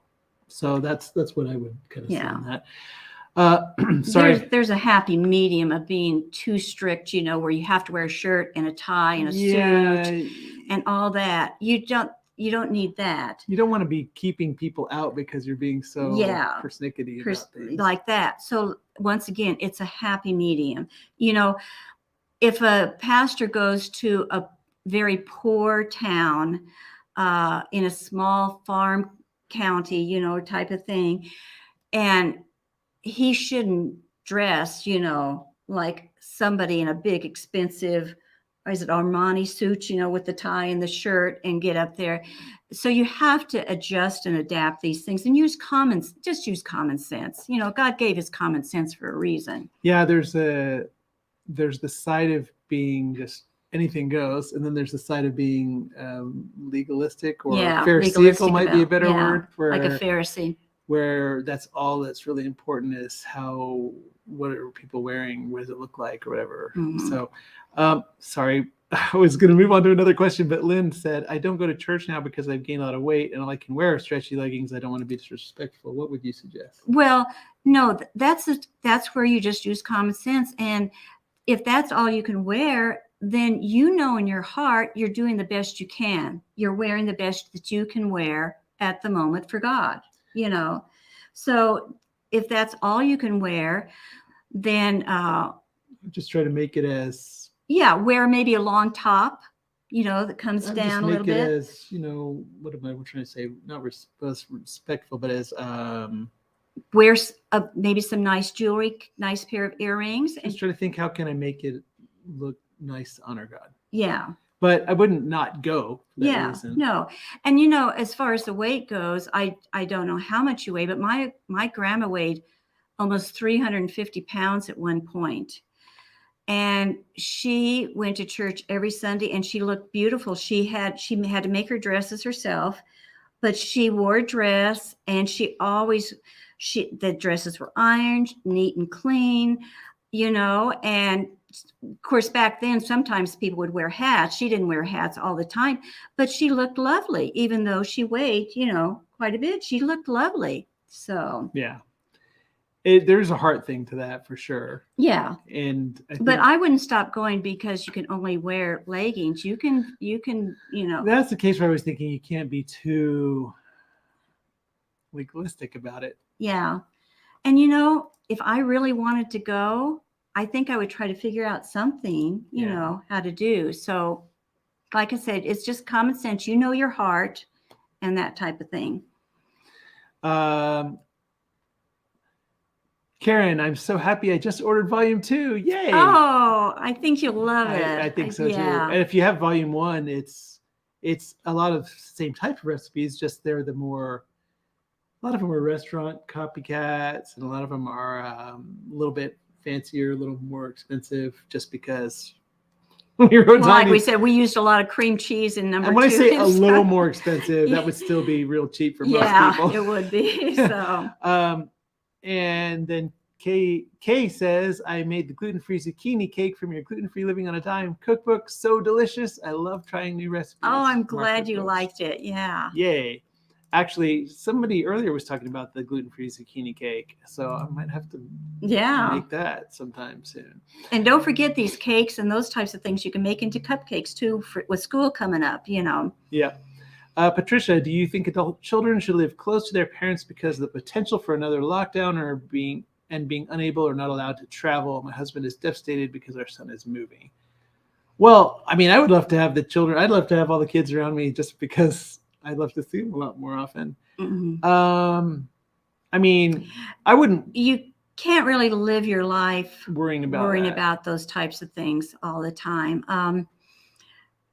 You know, when the time comes, you may have to think of another way to travel besides flying, if that's what you're worried about. No, I think she means like they won't let you travel at all. Oh, not travel at all in a car or nothing? Well, that was pretty much the way it was supposed to be during this last thing. Oh, I traveled all the time. I didn't. Well, see, I was oblivious to I think whatever most happened. people didn't travel anywhere because of that. And I know we did. There were some times where it was okay to travel, and we did. But I think that especially in certain states, they were really ruthless about it. And certain countries were really ruthless about it. So I think what she's saying is that they see the potential of not being able to see each other at all or travel at all. Oh, yeah. And those things can happen, but yeah, although it's one of those things not to worry about it until it really happens, you know. He may, because you'd have time enough for him to maybe move back or something, or you move closer to them. And you might have to find other ways to be close to him. I had to move from Kansas to Idaho, and I was leaving my 18-month-old grandson that I had taken care of almost since the day he was born. I mean, I was with him so much. He was just my life at that time almost. And I was moving away from him. I didn't think I would see him maybe for a couple of years because our situation was so far away. And I didn't have the money to fly to go see him or anything. But I found ways to keep in touch. That was back when we didn't have Skype, but my son was an IT guy, and he got me this webcam. I don't know if you remember that, this little web camera thing to put up on my computer.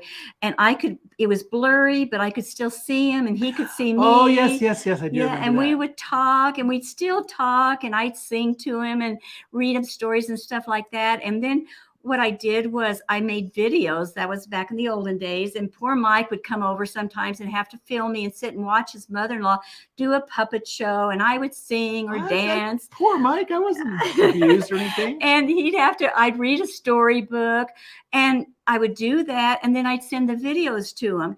And I'd take coloring book. And I would color a picture, and then I'd send him another sheet, and I'd send the picture I colored to him, and I'd tell him to color me a picture and send it back. And he couldn't read, but I would cut pictures out of a magazine of cute things and mail to him.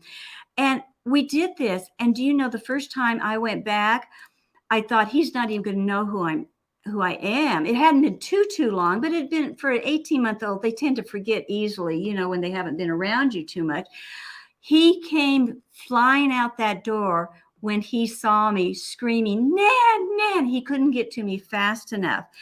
And it was all the little things like that I did to keep in touch with him. She's really good. Jill's been really good at connecting with the kids and making them feel like she's thinking about them and she's constantly there, even at times where she's not physically there. Still, I think they felt like she was always with them all the time. Mm-hmm. And other family members, it wasn't so much that way, but with Jill, she really, I think it's largely that she focused a lot on making sure that they knew she still thought about them a lot and cared. Yeah. Well, even today, my older ones, I've got a 29-year-old, and because of his job hours and stuff, I don't get to talk to him too much on the phone. And we do have Skype if we need to too. But 29-year-old? I think he's going to be 29 this year. Yeah, because he was born on our honeymoon. Yeah. In a couple of months, he's going to be 29. But anyway, I will take and find funny things on Pinterest or a funny joke or something like that. And I text to the kids or email these things to the kids on a pretty regular basis, you know, something that I think that their hobby or that they relate to, you know, really well. Yeah. And so even at that age, I try to keep in touch with them, even though we're separated. Well, and what I would say, the question about, do you think adult children should live close to their parents because of potential for another lockdown, not being unable or not allowed to travel? I think unfortunately when they're adult children, they have their own lives. Yeah. And you can't really, like, I would love it if our older kids lived right in our same town too. I would love to be able to see them every single day. I probably would see them every single day, but they have their own lives that are different than ours. I do think because of the place that we now have, at least one of them might come up here and be very close to us in that circumstance, and that would be great. But unfortunately, we can't really control those things. Yeah, it just goes with the territory for having older kids. You have to let them live their lives. But when you say your husband is devastated because your son is moving, I know Mike has more trouble with this than Tara and I really miss them. And it's funny because I mentioned I went down to Oklahoma to help him last week, and it was so amazingly good to see him for a couple of days and like be with him all the time. And we're going to see our daughter pretty soon as well. And it's just, I really love those moments. But at the same time, I know I've just had to get to realize they're older and they're not in our house anymore, and we can't necessarily control those things. But I also, pray a lot about it. And I think in our family, we've kind of tried to rearrange those things when, if there's an emergency situation, we would probably, everybody would talk and there would be some decisions. Yeah. So it might be that they might come closer anyway. So anyway, Country Frau. Oh, my husband has been sick. When he was feeling better, he wanted a pumpkin pie. I made your crust from volume 1. And it turned out great. No more store-bought for me. Thank you. Oh, good. I'm glad. Is that the same crust that's your famous crust? Yeah. Ooh. I think a lot of people have liked the crust. It's really, it's good. Usually you can tell if people like your pie crust if the crust is gone. If they don't like it, they scoop the insides out. And most of the time that pie crust is usually eaten. You like it, don't you? I love it. Actually, I like it with apple pies. I think her apple pies are my favorite.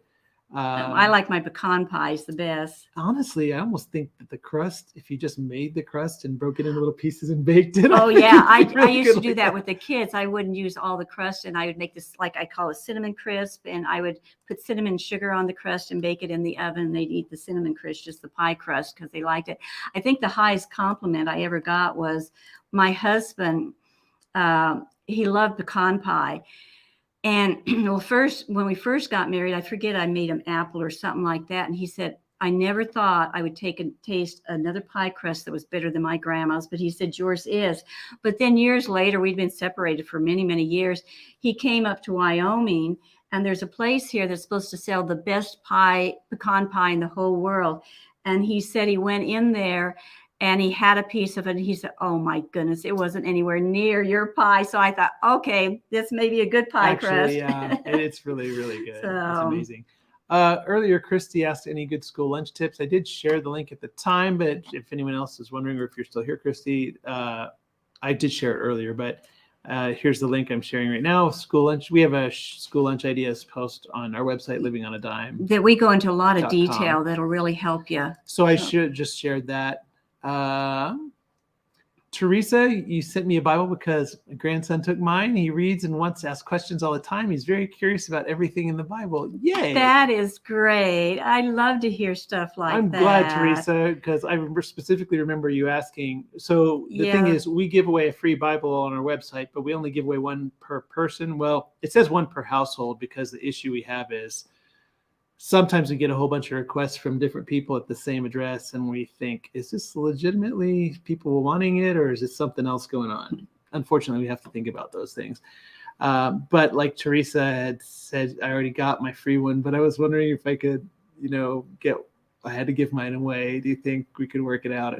And if that happens, let us know. Yeah, contact us. I mean, some people like start doing things that are make them look sketchy, and don't do that, which is meaning like making different orders with different names and stuff like that. But just contact us and say, hey, this is a situation, and we want people that really want them and are going to read them. We want people to have them. So yeah. So, Yeah. So thank you for letting us Yeah, know thanks, that. We Teresa. love it when you guys Appreciate do that. Eva, do you think there's any possibility the cost of food will ever go down even a little bit? In general, probably not. Probably not. Not for a while, a long time. Different food items will go up and down, but the problem right now is that our government has spent a tremendous amount of money that doesn't exist, or they've committed to spending like trillions. Truly, I remember when the government first got up to $1 trillion in debt, and it was like the end of the world. And now it's like, well, we'll spend $3 trillion more this year than we brought in as a nation. What happens when they do that is to make it sound simpler, people just say they print more money, but the reality is they just add more numbers out of nowhere to bank accounts that the government owns. And what that does is it makes the value of your money less. So when the value of your money is less, then the prices will go up, and there's no real way to fix that unless they want to put that much money back into the economy to take that money out of existence, which the government will never do. So in general, the prices will keep going up. Certain food items may go up or down some, but you're probably not going to see prices ever again like you saw, 5 years ago? Probably. So, and I don't know if this is a comfort or make worse, but I'm not too panicky yet, just because I have studied the food prices over the centuries, like at the turn of the 1900s, at the beginning of the 1900s. And what people don't realize at that time, things were so bad at that time, they had to work one day's worth of wages to buy a dozen eggs. And so I try to keep that in perspective when I'm looking at food prices now, and not panic too much, because we haven't quite gotten to that point, where we have to work all day long to buy just one dozen eggs. So, well, what typically happens in normal circumstances right now, I think we're kind of in uncharted territory. Yeah, we are. With what our economy and our government's doing and stuff. But what happens in normal circumstances is something will happen, like, the government will decide to spend more money. So they'll print more money, then the money becomes less valuable and causes the prices to rise. And when the prices rise, then people want to get paid more. So then they end up working it out where they get paid more, and then they're able to spend it kind of where they were before. But then because they're getting paid more, then the prices of the businesses rise.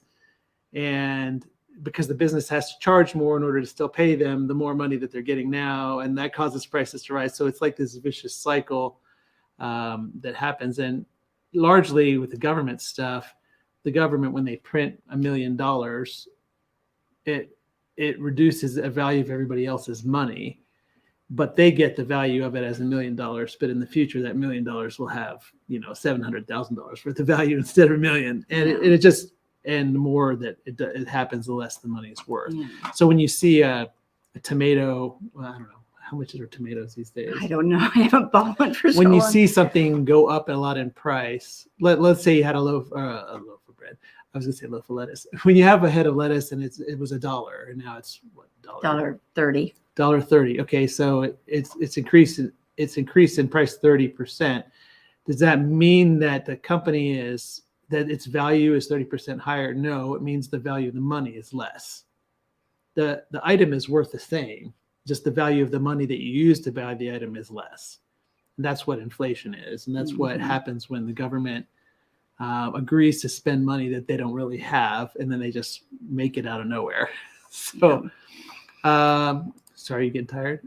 No, that's I was thinking about wrapping it up here shortly, but there's a few more things. Have you placed your truck yet? I'm just curious. I have a Toyota Sienna with 275,000 miles, and I just can't let it go. We have not replaced ours, and we're going to keep it. Yeah, probably keep the yellow pickup. We've been kind of. It's a sentimental. It is sentimental. It was Grandpa's truck. Yeah. Jill's. I almost said Tara. Jill's dad's truck for years and years and years, and it's kind of a famous truck in town. So we tend to be really attached to our pickups that Grandpa gives us, that my dad gave us for some reason. Do you remember the green pickup? He gave us a green pickup that we had. And why we say I say we had it. Usually he gives it to me, and then the kids and I all just use whoever needs it. When they were in Kansas, my son would use it when he needed it, and Mike and Tarwood, and we just all shared the green pickup. And so when the green pickup died, it was so funny. We'd had it for several years, and we loved that thing so much, just wore it out. And so for my dad, we went and stood in front of it, and we took a video of us. I think we used the camcorder is what we used, of all of us standing, and we were saluting at the green, standing by the green pickup, saluting with our hand on our heart, and we played taps. We were playing taps, and we sent the picture because it was deader than a doornail. And so we sent that to my dad. He was an ex-Marine, so that's why we did that. But it was its last day, so we just all gathered around the green pickup and just played taps and stood there with the green pickup. So, but the yellow pickup's still hanging in there. So Yeah. I'm looking to see, since we're getting to be kind of over time a little, I was just going to look through and see. Let's see. Oh, yay. Thank you for our troll patrol here.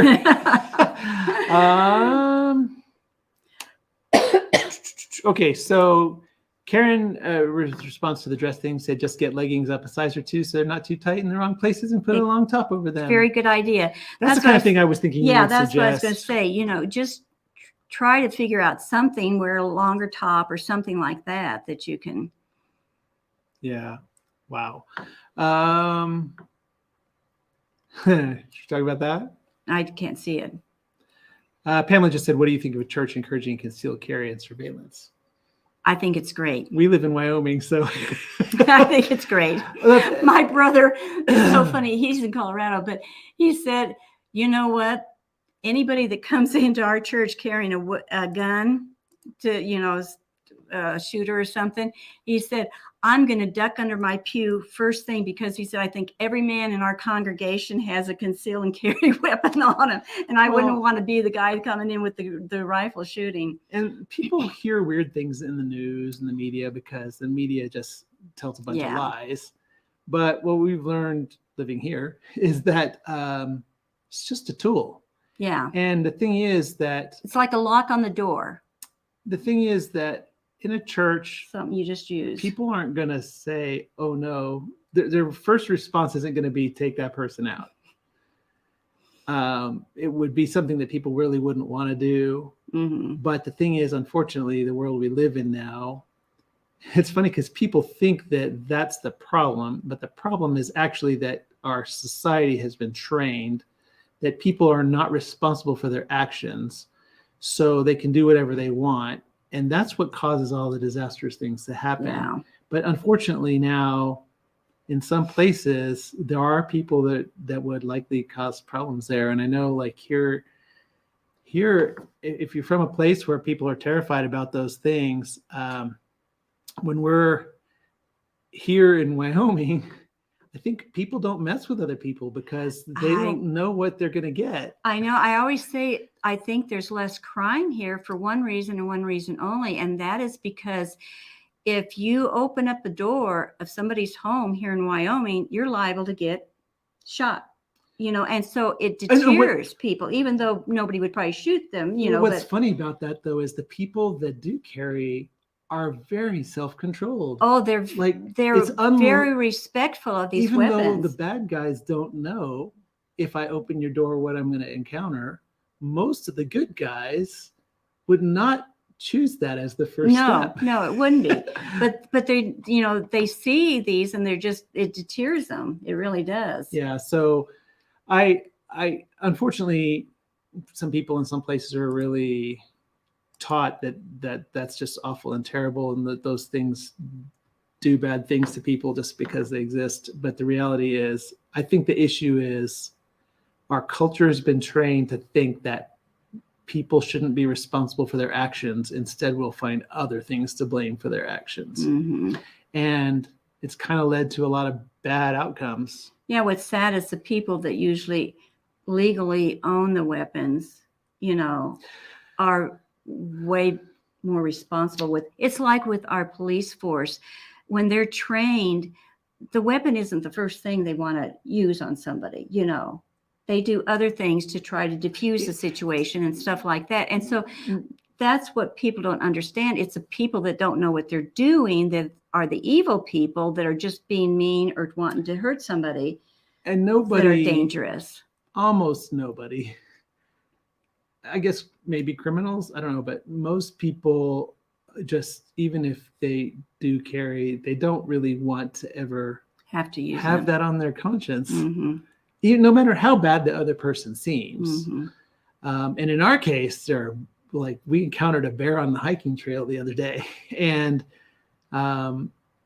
thankfully it decided it didn't want any part of us. But the thing is that, you know, things happen, and it's good to be cautious. But I've noticed that I think the people that are the most dangerous are the ones who don't really understand or aren't prepared. Like some people are talking about accidents, that the problem with accidents is people shouldn't be careless. Like with Yeah. us, we identify, you know, hey, this is not a toy.